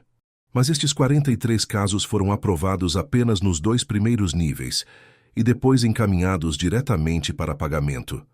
Isso é permitido? Tecnicamente, sim, em casos de urgência ou valores baixos. Mas olhe os montantes. Sandra apontou para uma coluna específica. Alguns desses valores baixos chegam a R$ 15.000, e todos foram processados pelo mesmo setor. Recursos humanos. Exato. E todos tiveram a aprovação final de Letícia Moreira. Juliano sentiu o estômago apertar. Mostre-me os detalhes desses reembolsos. Sandra abriu outra planilha. Aqui está a parte mais interessante. A maioria são despesas de treinamento e consultorias externas.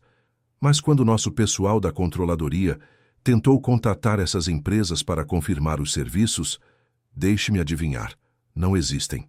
Algumas existem, mas nunca prestaram serviços para nós. Outras têm endereços fictícios ou telefones que não atendem. É um esquema bem elaborado. Juliano se levantou e começou a andar pela sala, processando as informações. E o departamento de logística? Sandra virou algumas páginas. Lá o esquema é diferente, mas igualmente problemático. Marcelo Tavares tem autorização para aprovar ajustes de rota e custos de combustível até um limite de R$ 5.000 por operação. Nos últimos 16 meses, ele aprovou 286 ajustes. Isso é muito? Para você ter uma ideia, no ano anterior foram apenas 42 ajustes. E tem outro detalhe. Muitos desses ajustes foram para rotas que nosso sistema de GPS mostra como desnecessárias. Juliano parou diante da janela, olhando para a movimentação da cidade lá embaixo. Sandra, qual é a sua estimativa do prejuízo total? Até agora identificamos aproximadamente R$ 320 mil em irregularidades comprovadas. Mas pode ser mais, muito mais. Estamos apenas começando a escavar. A magnitude do problema era assombrosa. Não era apenas uma questão de funcionários desonestos, mas um esquema organizado que vinha drenando recursos da empresa há mais de um ano. Preciso conversar com o Dr. Roberto, Juliano disse. Isso pode ter implicações criminais. Naquela mesma tarde, no escritório do advogado, Juliano expôs todas as descobertas. Dr. Roberto ouviu em silêncio, fazendo anotações cuidadosas. A situação é grave, Juliano. Se as irregularidades são sistemáticas, como você descreve, estamos falando de apropriação indébita, falsificação de documentos, possivelmente formação de quadrilha.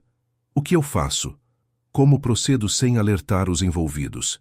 Primeiro, precisamos de mais evidências. O que vocês têm agora é suficiente para suspeitas fundadas, mas precisamos de provas irrefutáveis. Segundo, devemos envolver a polícia no momento certo, quando tivermos um caso sólido. Dr. Roberto abriu um arquivo sobre a mesa.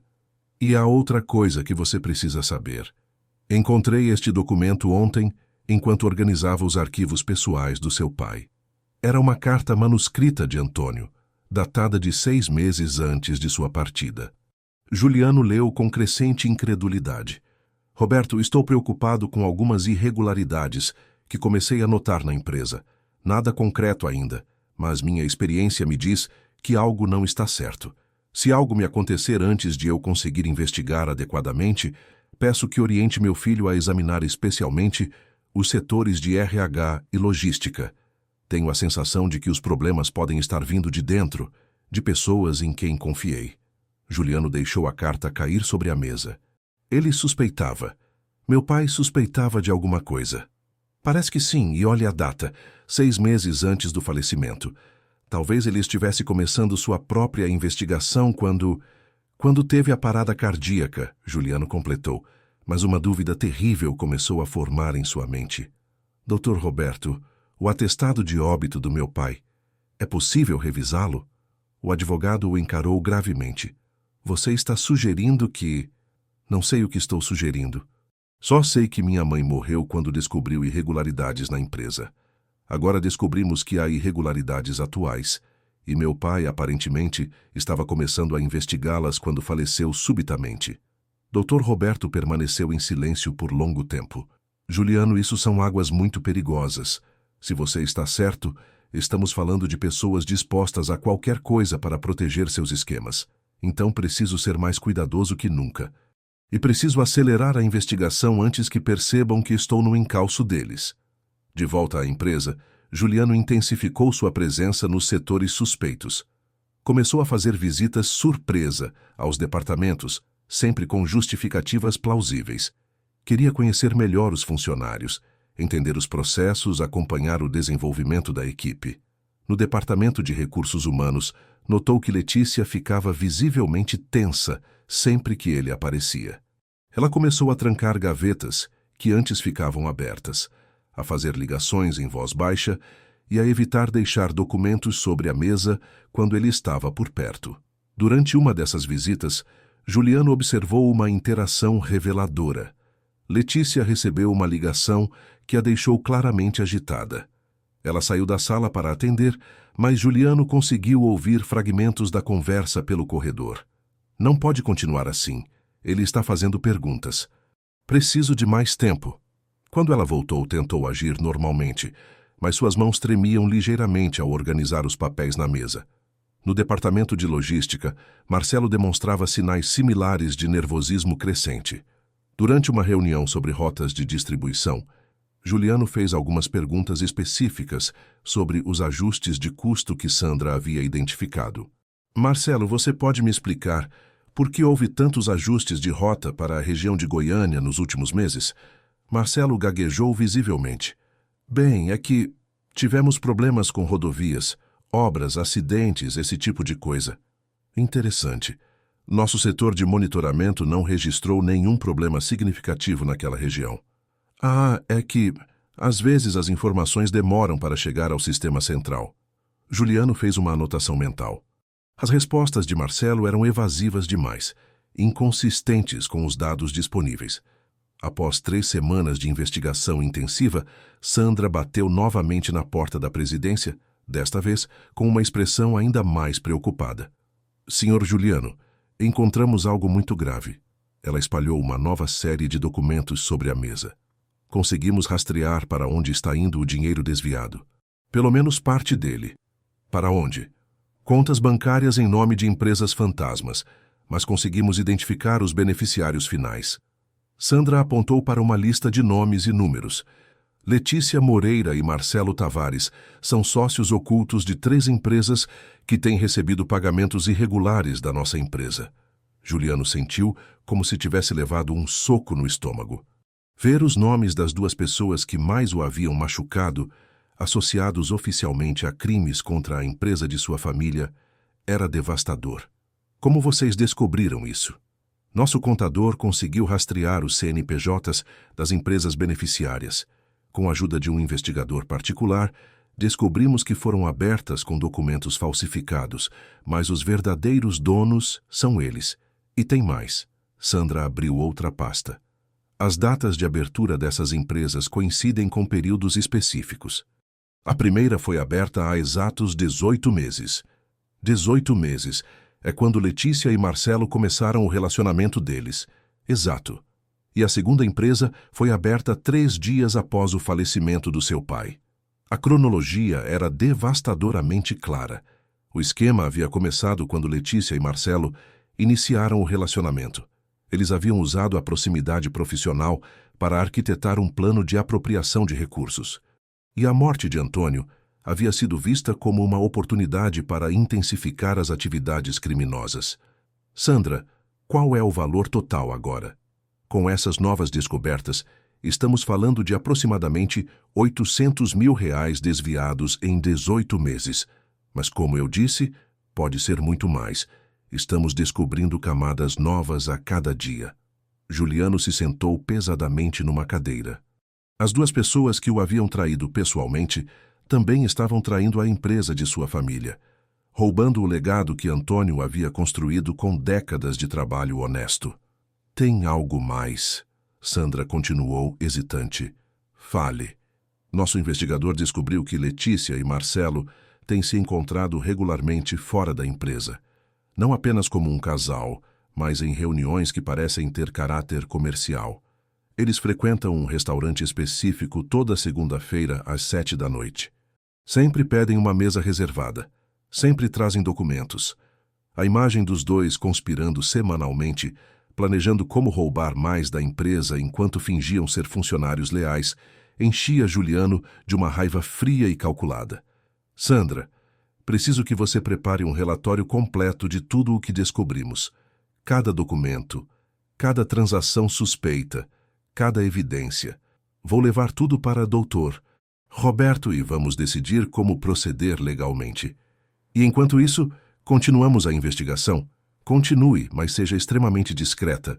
Se eles percebem que estamos próximos da verdade, podem destruir evidências ou acelerar os desvios para sair da empresa. Naquela noite, Juliano permaneceu no escritório até tarde, revisando todos os documentos. A empresa que o pai havia construído com tanto cuidado estava sendo corroída por dentro por pessoas em quem confiara. A ironia era cruel. As mesmas pessoas que o haviam rejeitado por considerá-lo sem ambição, haviam demonstrado ambição suficiente para roubar milhões. Mas havia algo mais perturbador que o dinheiro. As datas, a cronologia, a maneira sistemática como tudo havia sido executado. Não parecia obra de amadores oportunistas. Parecia um plano cuidadosamente orquestrado por pessoas que sabiam exatamente o que estavam fazendo. E isso levantava uma questão terrível. Se Letícia e Marcelo eram capazes de um esquema tão elaborado, até onde eles estariam dispostos a ir para protegê-lo? O que aconteceria quando descobrissem que Juliano estava no encalço deles? Olhando pela janela para a Brasília noturna, Juliano percebeu que estava enfrentando muito mais que uma questão de administração empresarial. Estava lidando com pessoas que haviam transformado traição numa arte e que, aparentemente, não tinham limites para suas ambições criminosas. A guerra havia começado e, desta vez, ele não seria pego de surpresa. O escritório de Dr. Roberto nunca havia parecido tão tenso quanto na manhã de segunda-feira, quando Juliano chegou carregando 3 pastas volumosas com todas as evidências coletadas. O advogado havia solicitado a presença do delegado federal Carlos Mendonça, especialista em crimes financeiros, que analisava os documentos com expressão grave. Senhor Batista, disse o delegado após 2 horas de revisão minuciosa, o que vocês descobriram é suficiente para instaurar uma investigação criminal formal. Estamos falando de apropriação indébita, falsificação de documentos, formação de organização criminosa e lavagem de dinheiro. Juliano se sentia estranhamente calmo. Depois de semanas de investigação e descobertas chocantes, finalmente chegara o momento de agir. Qual é o próximo passo? Precisamos prendê-los em flagrante delito. Crimes financeiros são complexos de provar em tribunal. Então, quanto mais evidências em tempo real tivermos, melhor. O delegado fechou uma das pastas. A informação sobre as reuniões semanais deles é fundamental. Se conseguirmos gravá-los discutindo os esquemas... Dr. Roberto se inclinou para a frente. Isso é legal? Não precisaríamos de autorização judicial. Para gravar pessoas em local público, não. E o restaurante que frequentam é público. Podemos montar uma operação de vigilância. Juliano pensou por um momento. Delegado, há outra possibilidade. Posso confrontá-los diretamente na empresa, com vocês presente, mas escondidos. Se eles tentarem negar ou destruir evidências na minha frente, seria uma confissão indireta. Interessante. O delegado fez algumas anotações. Mas seria arriscado. Se eles perceberem que estão sendo investigados, podem destruir evidências que ainda não encontramos. Na verdade, Juliano disse, acredito que já suspeitam de alguma coisa. Letícia e Marcelo têm agido de forma estranha nas últimas semanas. Estão nervosos, evitando contato comigo, sendo excessivamente cuidadosos. Dr. Roberto abriu um calendário sobre a mesa. Hoje é segunda-feira. Se eles mantiverem a rotina, teremos encontro deles no restaurante hoje à noite. Que tal montarmos a vigilância para hoje mesmo? O delegado assentiu. Vou mobilizar uma equipe. Mas, Sr. Juliano, você precisará ficar fora dessa operação inicial. Se eles o virem por perto, pode comprometer tudo. Foi a tarde mais longa da vida de Juliano. Enquanto a polícia montava a operação de vigilância, ele permaneceu na empresa tentando agir normalmente. Mas era impossível concentrar-se em qualquer outra coisa que não fosse o que estava acontecendo. Às 4 da tarde, Marcos apareceu em sua sala com uma expressão preocupada. Juliano, preciso falar com você sobre algumas inconsistências que encontrei nos relatórios de recursos humanos. Juliano ergueu os olhos dos documentos que fingia ler. Que tipo de inconsistências? Bem, você pediu aquela auditoria de modernização de processos, certo? E a Sandra tem coordenado tudo com a equipe dela. Sim. Marcos fechou a porta e se sentou. A Letícia veio me procurar hoje cedo.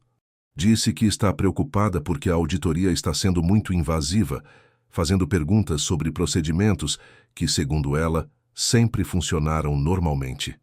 E o que você disse? Disse que era uma auditoria de rotina, que não havia motivo para preocupação. Mas a reação dela foi estranha. Ela perguntou se você tinha alguma suspeita específica sobre o departamento dela. Juliano sentiu um arrepio. Letícia estava ficando paranoica, o que poderia comprometer toda a operação. Marcos, como você respondeu? Disse que você está tentando entender melhor a empresa, que é natural um novo dono querer revisar processos. Mas percebi que ela não ficou satisfeita com a resposta. Às 6 da tarde, Juliano recebeu uma ligação do delegado Mendonça. Senhor Batista, nossa equipe está posicionada no restaurante. Chegaram primeiro, instalaram equipamentos de gravação na mesa que costumam usar. Agora é esperar. 2 horas depois, o telefone tocou novamente. Temos eles, disse o delegado, a voz carregada de satisfação. A conversa foi gravada na íntegra. Eles discutiram valores específicos, métodos de desvio, até planos para intensificar as atividades agora que seu pai faleceu. É evidência suficiente para a prisão. Juliano sentiu uma mistura de alívio e tristeza. Alívio por finalmente ter provas definitivas, tristeza por confirmar que 2 pessoas que um dia amara eram realmente criminosos. Quando vocês vão agir? Amanhã de manhã na empresa. Queremos prendê-los no local de trabalho, na frente dos colegas. Será um aviso claro para qualquer outro funcionário que possa estar envolvido em atividades similares. Naquela noite, Juliano mal conseguiu dormir. Sabia que o dia seguinte mudaria tudo. Para ele, para a empresa, para Letícia e Marcelo. Também sabia que era a única maneira de honrar a memória dos pais e proteger o legado familiar. A manhã de terça-feira chegou cinzenta e chuvosa. Juliano chegou à empresa mais cedo que o habitual e se reuniu discretamente com o delegado Mendonça no estacionamento subterrâneo. "Como vamos proceder?" perguntou. "Minha equipe já está posicionada no prédio. 2 agentes disfarçados de funcionários de manutenção, 2 na recepção se passando por visitantes comerciais. Quando eu der o sinal, eles agem simultaneamente. E eu? Você vai estar na sua sala. Quando as prisões acontecerem, você desce para fazer uma comunicação oficial aos funcionários. É importante que vejam você assumindo o controle da situação." Às 8h30, Juliano observou da janela de sua sala, enquanto Letícia e Marcelo chegavam ao trabalho. Eles estacionaram em locais diferentes, como sempre faziam para disfarçar o relacionamento, e entraram no prédio separadamente. Às 9h, seu telefone tocou. "Agora", disse a voz do delegado. Juliano desceu imediatamente ao 8º andar, onde encontrou uma cena que jamais esqueceria. Letícia estava algemada ao lado de sua mesa, o rosto pálido como papel, olhando ao redor com expressão de quem não conseguia acreditar no que estava acontecendo. Colegas de trabalho observavam em silêncio chocado, alguns sussurrando entre si. "Letícia Moreira", dizia o agente, "você está presa por apropriação indébita, falsificação de documentos e formação de organização criminosa." Os olhos de Letícia encontraram os de Juliano. Por um momento, ele viu não a mulher fria que pedira o divórcio no dia mais difícil de sua vida, mas uma pessoa desesperada e aterrorizada. Ela abriu a boca como se fosse dizer alguma coisa, mas nenhum som saiu. No 5º andar, a cena se repetia. Marcelo estava sendo algemado enquanto colegas do departamento de logística observavam incrédulos. Juliano chegou no exato momento em que Marcelo gritava: "Isso é um equívoco! Juliano, cara, você me conhece. Jamais faria algo contra você ou sua família." O desespero na voz do ex-amigo era palpável, mas as evidências eram irrefutáveis. Juliano permaneceu calado, observando enquanto a pessoa que considerara um irmão era levada pelos policiais. Quando ambos foram retirados do prédio, Juliano subiu ao auditório principal da empresa. Marcos havia convocado todos os funcionários para uma reunião de emergência. O ambiente estava tenso, cheio de sussurros e especulações sobre o que acabara de acontecer. Juliano subiu ao palco. Olhou para as centenas de rostos que o fitavam com expectativa e medo. Sabia que as próximas palavras definiriam não apenas o futuro da empresa, mas também sua credibilidade como líder. "Funcionários do Grupo Batista Logística", começou a voz mais firme que esperava. "Vocês acabaram de presenciar a prisão de 2 colegas de trabalho por crimes contra nossa empresa." Um murmúrio percorreu o auditório. Alguns funcionários se entreolharam, claramente chocados. Durante as últimas semanas, uma investigação interna revelou um esquema sistemático de apropriação de recursos, envolvendo falsificação de documentos e criação de empresas fantasmas. O valor desviado supera R$800 mil. O murmúrio se transformou em exclamações abafadas de surpresa e indignação. "Quero deixar claro que esta investigação foi conduzida com total transparência legal e que todas as evidências foram compartilhadas com as autoridades competentes. A prisão de hoje é resultado de um trabalho meticuloso para proteger nossa empresa e todos vocês." Juliano fez uma pausa, olhando diretamente para a plateia. "Também quero assegurar que esta situação não afetará os empregos de ninguém aqui. Pelo contrário, estamos implementando novos controles internos para garantir que algo assim nunca mais aconteça. A integridade sempre foi o valor fundamental desta empresa e continuará sendo." Uma funcionária do departamento financeiro levantou a mão. "Senhor Juliano, como podemos ter certeza de que não há outros esquemas similares?" "Excelente pergunta. A partir desta semana, implementaremos um sistema de auditoria contínua. Haverá canais anônimos para denúncias, revisões trimestrais de todos os processos e uma política de tolerância zero para qualquer irregularidade." Um supervisor do departamento operacional perguntou: O que acontece agora com os setores que eles administravam? Já identifiquei funcionários competentes para assumir as responsabilidades temporariamente. Nos próximos dias, faremos uma reestruturação cuidadosa, sempre priorizando pessoas que demonstraram integridade e competência. Quando saiu do auditório, Juliano se sentiu esgotado, mas aliviado. A parte mais difícil havia passado. Os criminosos estavam presos, a empresa estava protegida, os funcionários honestos tinham garantias de estabilidade. Mas enquanto caminhava de volta à sala da presidência, não conseguia tirar da mente a expressão de terror no rosto de Letícia, quando foi presa. Por um momento fugaz, sentiu algo que poderia ter sido pena. Mas então lembrou das palavras dela no dia do divórcio, da humilhação que sentiu, da frieza com que foi tratado no momento mais difícil de sua vida. Letícia escolhera seu caminho quando decidiu que dinheiro e status eram mais importantes que amor e lealdade. Escolhera novamente quando optou por roubar da empresa, da família, do homem que desprezara. Agora enfrentaria as consequências dessas escolhas. A justiça havia sido feita, mas Juliano sabia que a verdadeira vitória não estava na prisão dos culpados. Estava na preservação do legado que Antônio e Maria Helena haviam construído com tanto sacrifício. Estava na proteção dos funcionários honestos que dependiam da empresa para sustentar suas famílias. E, principalmente, estava na prova de que integridade e perseverança sempre triunfam sobre ganância e traição, mesmo quando o caminho para a vitória é longo e doloroso. O império que herdara estava seguro. Agora podia começar a construir seu próprio legado em cima das fundações sólidas que os pais haviam deixado. Os 3 meses que se seguiram às prisões de Letícia e Marcelo transformaram completamente a dinâmica do Grupo Batista Logística. Juliano havia passado de herdeiro hesitante a líder respeitado, mas a jornada não foi fácil. Cada dia trouxe novos desafios, novos aprendizados e a necessidade constante de provar que era digno da confiança que os funcionários depositavam nele. A primeira semana após as prisões foi particularmente difícil.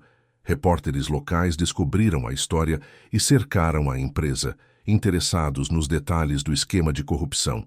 Juliano teve que aprender rapidamente a lidar com a imprensa, sempre destacando que a empresa era vítima, não cúmplice, dos crimes cometidos.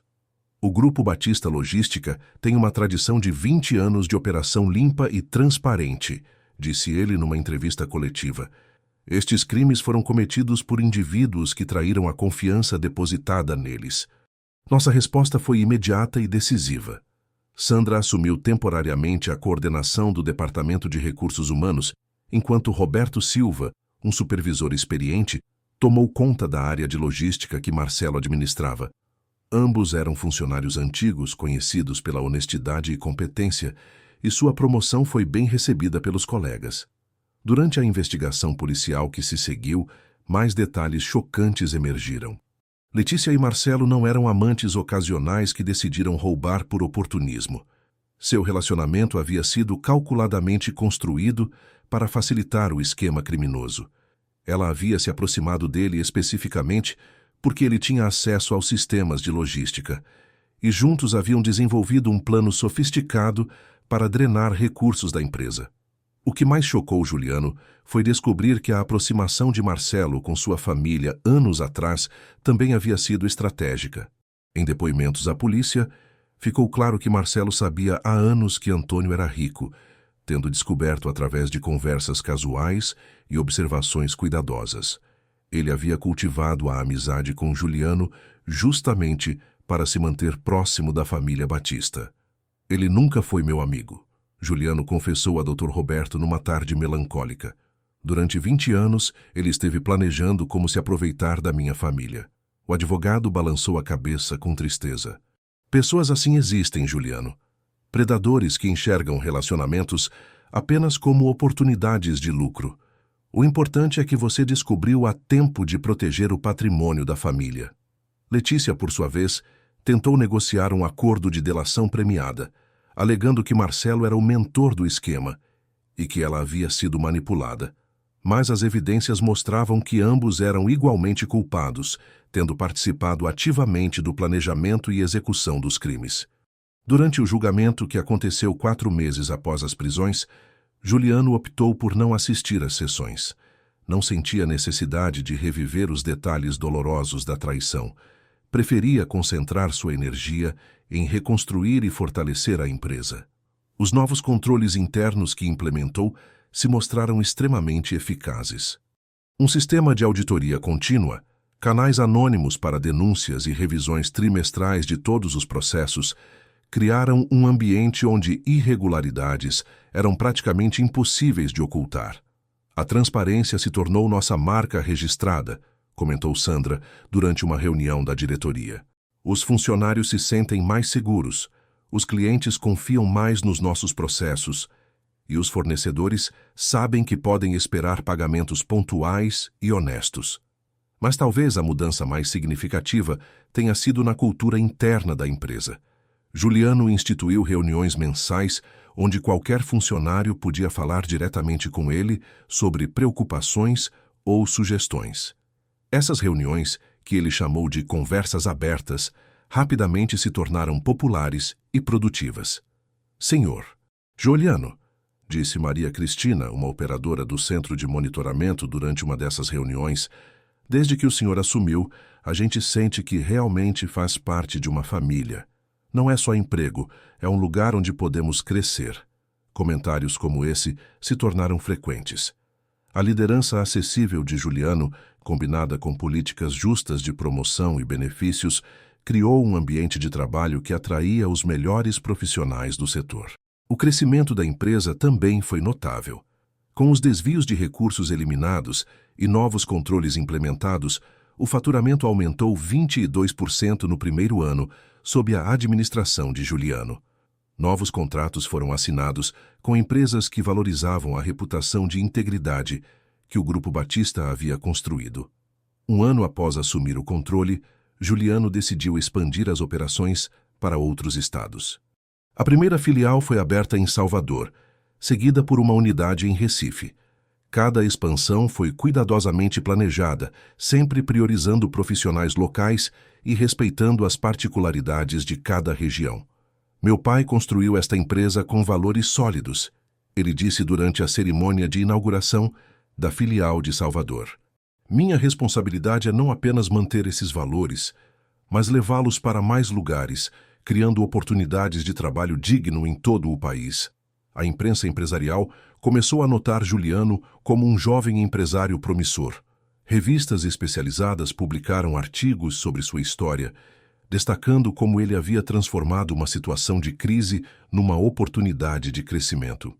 Mas, para Juliano, o reconhecimento externo era menos importante que a satisfação interna de saber que estava honrando o legado familiar. Todas as noites, antes de deixar o escritório, ele passava alguns minutos olhando a fotografia de Antônio que havia colocado na parede. Espero que esteja orgulhoso, pai, murmurava. A empresa está segura. Durante esse período de crescimento, Juliano também encontrou tempo para a vida pessoal. Conheceu Fernanda, uma advogada especializada em direito empresarial, que foi contratada para auxiliar nas expansões da empresa. Ela era inteligente, íntegra e compartilhava seus valores sobre trabalho honesto e responsabilidade social. O relacionamento se desenvolveu naturalmente, sem pressa ou pressão. Fernanda respeitava o fato de que Juliano havia passado por traições dolorosas e precisava de tempo para confiar novamente. Ela também admirava sua dedicação à empresa e aos funcionários. Você não é apenas um empresário, ela disse durante um jantar romântico no restaurante do Hotel Royal Tulip, com vista para o Lago Paranoá. Você é um líder que se importa genuinamente com as pessoas que trabalham com você. Isso é raro. O julgamento de Letícia e Marcelo terminou com condenações significativas. Ela recebeu 6 anos de prisão por apropriação indébita e formação de quadrilha. Ele foi condenado a 8 anos pelos mesmos crimes, com pena agravada por ter sido considerado o mentor do esquema. Quando o Dr. Roberto lhe comunicou o resultado, Juliano sentiu uma satisfação discreta, mas não euforia. A justiça havia sido feita, mas isso não apagava os anos de dor que as traições haviam causado. Agora você pode seguir em frente completamente, disse o advogado. Os fantasmas do passado foram exorcizados. No segundo aniversário da partida de Antônio, Juliano organizou uma cerimônia especial na empresa. Inaugurou um memorial no lobby principal com uma placa que dizia: Antônio Batista, fundador, um homem que construiu com integridade e ensinou pelo exemplo. Durante a cerimônia, funcionários de todos os departamentos compartilharam memórias do patriarca da família. Muitos falaram sobre sua humildade, sua preocupação genuína com o bem-estar dos trabalhadores, sua insistência em que sucesso empresarial nunca deveria comprometer princípios éticos. O Sr. Antônio sempre dizia que uma empresa é feita de pessoas, não de máquinas, lembrou Dona Carmen, a supervisora do departamento operacional. E o Sr. Juliano continuou essa tradição. Ele nos trata como família. Naquela noite, sozinho no escritório após a cerimônia, Juliano refletiu sobre a jornada que o trouxera até ali. 2 anos atrás, era um operário de armazém que achava que conhecia sua vida. A traição da esposa e do melhor amigo havia sido devastadora, mas também revelou sua verdadeira força interior. A descoberta da herança poderia ter sido apenas sobre dinheiro, mas se transformara em algo muito maior. Era sobre responsabilidade, liderança, proteção de um legado familiar construído com sacrifício. Era sobre transformar dor em propósito. Olhando pela janela para a Brasília noturna, Juliano pensou na mãe que nunca conhecera direito, mas que aparentemente morrera defendendo a integridade da empresa familiar. Pensou no pai que sacrificara uma vida confortável para protegê-lo dos perigos da riqueza. E pensou em si mesmo, que agora carregava a responsabilidade de continuar essa história. O telefone tocou, interrompendo suas reflexões. Era Fernanda. Ainda no escritório? Você prometeu que hoje sairia mais cedo. Juliano sorriu. Já estou indo. Estava apenas pensando em algumas coisas. Boas ou ruins? Boas. Definitivamente boas. Ao desligar, Juliano pegou seus pertences e se dirigiu à porta. Antes de sair, olhou mais uma vez para a fotografia do pai na parede. Desta vez, não murmurou palavras de esperança sobre estar fazendo tudo certo. Sabia com certeza que estava. A empresa que herdara em meio ao caos emocional de traições e descobertas chocantes, agora era uma corporação próspera, ética e respeitada. Mais importante ainda, era um lugar onde mais de 1.500 famílias, o quadro havia crescido com as expansões, encontravam não apenas emprego, mas dignidade e oportunidades de crescimento. A transformação estava completa. O operário traído havia se tornado o empresário íntegro. O filho que crescera na simplicidade agora administrava um império, mas mantinha os valores que o pai lhe ensinou. E o homem que fora humilhado por sua falta de ambição havia provado que verdadeira ambição é construir algo que beneficia não apenas a si próprio, mas toda a comunidade ao redor. Enquanto caminhava para o elevador, Juliano sabia que o amanhã traria novos desafios, novas oportunidades, novas responsabilidades. Mas também sabia que estava preparado para enfrentá-los, fortalecido pela experiência de ter transformado a maior tragédia de sua vida no fundamento de seu maior triunfo. A história da família Batista continuaria, agora com um novo capítulo sendo escrito por mãos que aprenderam que a verdadeira riqueza não está no que se herda, mas no que se constrói com caráter e determinação. 5 anos haviam se passado desde aquela tarde chuvosa, quando Juliano descobriu a traição que mudaria sua vida para sempre. Agora, numa manhã ensolarada de setembro em Brasília, ele se preparava para um momento que considerava o mais importante de sua trajetória empresarial: a inauguração do Instituto Antônio e Maria Helena Batista, uma escola técnica gratuita que ofereceria cursos de logística e administração para jovens de baixa renda. O projeto havia sido seu sonho desde que assumira completamente o controle da empresa.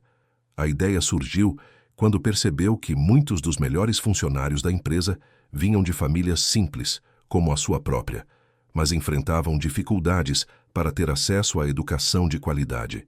O Instituto seria uma forma de retribuir à comunidade e perpetuar os valores de trabalho honesto que Antônio sempre defendera. Senhor, Juliano, disse Fernanda. Agora sua esposa há 2 anos ajeitando a gravata dele no espelho do escritório. Você está nervoso? Um pouco, ele admitiu. É o projeto mais importante que já fiz. Quero que meu pai ficaria orgulhoso. Fernanda sorriu, beijando-o na bochecha. Tenho certeza de que ele está. Você transformou uma empresa familiar numa corporação que muda vidas. Isso vai além de qualquer expectativa que ele poderia ter. O Grupo Batista Logística havia se tornado uma das maiores empresas de logística do centro-oeste brasileiro. Com filiais em 8 estados e mais de 3.000 funcionários, a empresa mantinha a reputação de integridade que Juliano havia construído após expurgar a corrupção interna. Prêmios de melhor empresa para trabalhar e empresa mais ética do ano decoravam as paredes do lobby principal. Mas, para Juliano, o crescimento empresarial era apenas um meio para um fim maior. Cada expansão, cada novo contrato, cada aumento de faturamento representava mais oportunidades de emprego para pessoas honestas e mais recursos para investir em projetos sociais. A cerimônia de inauguração do Instituto estava marcada para as 10 da manhã. Juliano chegou ao local 1 hora antes, querendo verificar cada detalhe pessoalmente. O prédio era moderno e funcional, com laboratórios equipados, salas de aula tecnológicas e uma biblioteca que faria inveja a muitas universidades particulares. Marcos, agora vice-presidente executivo da empresa, o acompanhava na inspeção final. Juliano, você se lembra de quando me perguntei se assumiria a presidência? Eu estava preocupado se você teria competência para liderar a empresa. Juliano riu. E eu estava preocupado se não iria destruir tudo que meu pai construiu. Olhe ao redor. Marcos gesticulou para as instalações impecáveis do Instituto. Você não apenas preservou o legado do seu pai, você o multiplicou por 10. A cerimônia começou pontualmente, com a presença de autoridades locais, funcionários da empresa e representantes da comunidade. Juliano havia insistido em manter o evento simples, focado na importância educacional do projeto em vez de ostentação corporativa. Durante seu discurso de abertura, Juliano contou pela primeira vez publicamente a história completa de sua trajetória. 5 anos atrás, eu era um operário de armazém que achava que conhecia sua vida. Perdi meu pai, descobri traições dolorosas e herdei responsabilidades que me pareciam impossíveis de assumir. Hoje, inauguramos esta escola em memória dos meus pais, Antônio e Maria Helena Batista. Ele fez uma pausa, olhando para a multidão presente. Antônio Batista me ensinou que sucesso não se mede apenas pelo que acumulamos, mas pelo que construímos para as próximas gerações. Maria Helena, mesmo tendo partido quando eu era muito jovem, me deixou o exemplo de que lutar pela integridade vale qualquer sacrifício. Na plateia, muitos funcionários veteranos da empresa tinham lágrimas nos olhos. Eles haviam acompanhado toda a transformação de Juliano, desde o jovem inexperiente que chegara à empresa até o líder visionário que agora discursava com autoridade e propósito. Este instituto oferecerá 50 vagas anuais para jovens que, como eu, vêm de famílias trabalhadoras, mas não têm recursos para a educação técnica de qualidade. Cada formando será automaticamente considerado para vagas na nossa empresa ou em empresas parceiras. Quando terminou o discurso, uma jovem da comunidade se aproximou dele. Era Roberta, de 17 anos, filha de uma das funcionárias da limpeza da empresa. Sr. Juliano, eu quero muito estudar administração, mas minha família não tem condições de pagar um curso. Essa escola vai mudar minha vida. Momentos como esse eram o que realmente importava para Juliano. Ver o impacto direto que suas decisões tinham na vida de pessoas reais, pessoas com sonhos e ambições que mereciam oportunidades. Após a cerimônia, ele e Fernanda caminharam pelos corredores vazios do Instituto, imaginando como estariam cheios de estudantes em poucas semanas. Juliano, tenho uma surpresa para você, Fernanda disse, parando diante de uma placa dourada na entrada principal. A placa dizia: fundado por Juliano Batista, em memória de Antônio Batista e Maria Helena Batista. A verdadeira riqueza está no que construímos para os outros. Você mandou fazer isso? Ele perguntou emocionado. Com uma pequena colaboração de toda a diretoria da empresa. Achamos que você precisava ser reconhecido não apenas como herdeiro, mas como o verdadeiro construtor de tudo isso. Naquela tarde, de volta ao escritório, Juliano encontrou uma carta sobre sua mesa. Era do sistema prisional de Brasília, enviada por Letícia. Ele hesitou por alguns minutos antes de abrir. A carta era curta e surpreendentemente sincera. Juliano, vi na televisão a inauguração do Instituto. Quero que saiba que fico feliz em ver que você conseguiu construir algo tão bonito. Sei que não tenho direito de pedir perdão pelo que fiz, mas queria que soubesse que hoje entendo o tipo de homem que você sempre foi e que eu fui estúpida demais para valorizar. A prisão me ensinou muito sobre caráter e agora vejo que você sempre teve o que realmente importa. Desejo toda a felicidade para você e sua família. Letícia. Juliano leu a carta 2 vezes, depois a dobrou calmamente e a colocou numa gaveta. Não sentia raiva, nem satisfação, nem tristeza. Apenas uma paz profunda de quem havia seguido em frente completamente. Fernanda entrou no escritório naquele momento. Como você está se sentindo após o dia de hoje? Completo, ele respondeu sem hesitar. Pela primeira vez em 5 anos me sinto completamente em paz com tudo que aconteceu. Ela se aproximou e pegou suas mãos. Tenho outra surpresa para você. Fernanda abriu a bolsa e retirou um envelope médico. Estou grávida, Juliano. Vamos ter um bebê. A emoção que tomou conta dele foi indescritível. Depois de anos reconstruindo sua vida, lidando com traições, assumindo responsabilidades empresariais, finalmente chegara o momento de construir sua própria família. Sério? Ele perguntou incrédulo. 7 semanas. O médico confirmou hoje de manhã. Juliano a abraçou, sentindo que mais um ciclo se fechava em sua vida. O homem que havia perdido tudo agora tinha mais do que jamais sonhara. Uma empresa próspera que impactava positivamente milhares de vidas. Um casamento baseado em amor verdadeiro e respeito mútuo. E agora, a perspectiva de ser pai. Se for menino, podemos chamá-lo de Antônio, sugeriu Fernanda. Se for menina, Maria Helena, ele completou. Naquela noite, Juliano fez algo que não fazia há muito tempo. Visitou o túmulo dos pais no cemitério Campo da Esperança. Levou flores frescas, cravos brancos para a mãe e rosas vermelhas para o pai. Pai, mãe, disse, ajoelhando-se diante das lápides. Hoje inauguramos a escola. Em algumas semanas, 50 jovens começarão a estudar gratuitamente, preparando-se para ter oportunidades de trabalho digno. E eu vou ser pai. Vocês vão ser avós. O vento suave da noite brasiliense balançou as árvores do cemitério e Juliano sentiu como se fosse uma resposta, uma aprovação silenciosa. Obrigado por me ensinarem que integridade vale mais que qualquer riqueza. Obrigado por me mostrarem que família é o que realmente importa. E obrigado por me darem força para transformar a pior fase da minha vida no alicerce da melhor. Quando saiu do cemitério, Juliano passou pela Ceilândia, onde havia morado naquele pequeno apartamento após o divórcio. O prédio continuava lá, simples e modesto, abrigando pessoas que lutavam todos os dias para construir vidas melhores, como ele havia feito. Parou o carro em frente ao prédio e olhou para a janela do apartamento, que fora seu refúgio nos momentos mais difíceis. Naquele pequeno espaço, havia passado noites em claro questionando se tinha força para assumir o império que herdara. Agora sabia que aqueles momentos de incerteza haviam sido fundamentais para sua formação como líder. Na manhã seguinte, Juliano chegou cedo à empresa, como sempre fazia. Mas desta vez, sua rotina matinal incluiu uma parada especial. Passou pela sala que havia sido de Antônio e que agora era um pequeno memorial interno da empresa. Bom dia, pai, disse para o retrato na parede. Hoje começa uma nova fase. A empresa está sólida, os funcionários estão felizes, a comunidade está sendo beneficiada e sua neta ou neto está a caminho. Sentou-se na cadeira que havia sido do pai e abriu a agenda do dia.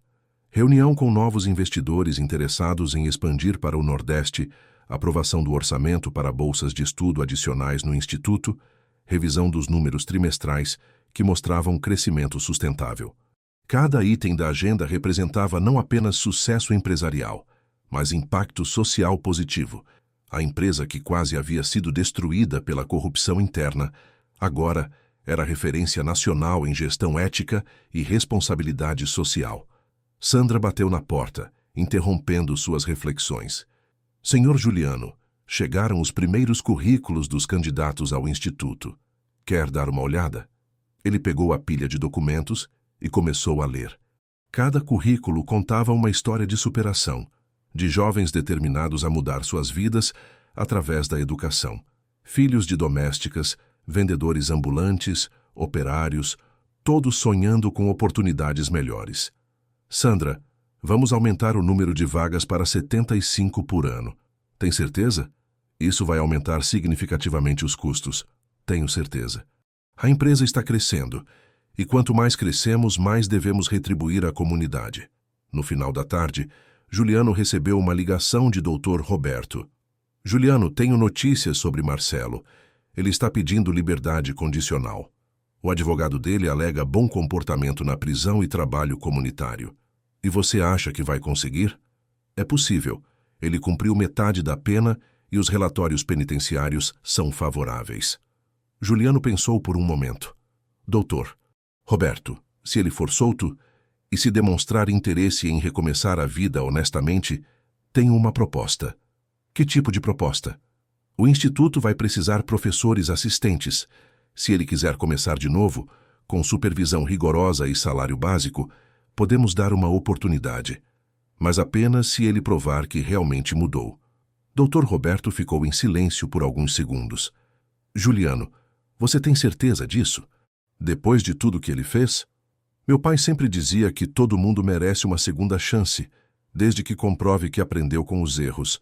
Se Marcelo realmente mudou, seria injusto da minha parte negar essa oportunidade. Mas deixe claro, qualquer deslize, por menor que seja, e ele está fora permanentemente. Essa decisão resumia perfeitamente quem Juliano havia se tornado. Um homem que sabia ser firme quando necessário, mas que não perdera a capacidade de perdoar e dar oportunidades para quem demonstrasse arrependimento genuíno. Quando chegou em casa naquela noite, Fernanda o esperava com um jantar especial preparado. Estamos comemorando alguma coisa? Ele perguntou. Estamos comemorando a vida que construímos juntos. E o futuro que vamos construir para nosso filho. Durante o jantar, eles conversaram sobre nomes para o bebê, sobre planos para ampliar a casa, sobre como seria criar uma criança sabendo que ela herdaria não apenas riqueza material, mas um legado de integridade e responsabilidade social. Juliano, você acha que nosso filho vai enfrentar as mesmas pressões que você enfrentou? A responsabilidade de carregar o nome da família? Espero que sim, ele respondeu, surpreendendo-a. As pressões me tornaram uma pessoa melhor. Me fizeram entender que privilégio vem com responsabilidade. Antes de dormir, Juliano saiu para a varanda de casa e olhou para Brasília iluminada. Luzes espalhadas pela cidade representavam milhares de famílias, cada uma com seus sonhos, desafios e aspirações. Em algum lugar nessa cidade, jovens estudavam em casa, preparando-se para as provas de seleção do instituto. Funcionários da empresa jantavam com suas famílias, seguros em empregos dignos e estáveis. Fornecedores organizavam suas operações, sabendo que teriam pagamentos pontuais e contratos justos. Cada uma dessas vidas havia sido tocada, direta ou indiretamente, pelas decisões que ele tomara nos últimos 5 anos. A responsabilidade era imensa, mas também era o que dava verdadeiro significado à sua existência. O operário traído havia se tornado o empresário respeitado. O filho que crescera na simplicidade agora administrava um império, mas mantinha os pés no chão. O homem humilhado por sua falta de ambição havia provado que verdadeira ambição é construir algo maior que si mesmo. A história da família Batista continuava, agora com um novo capítulo prestes a começar. E Juliano sabia que, acontecesse o que acontecesse no futuro, havia honrado o legado dos pais e construído algo de valor duradouro para as próximas gerações.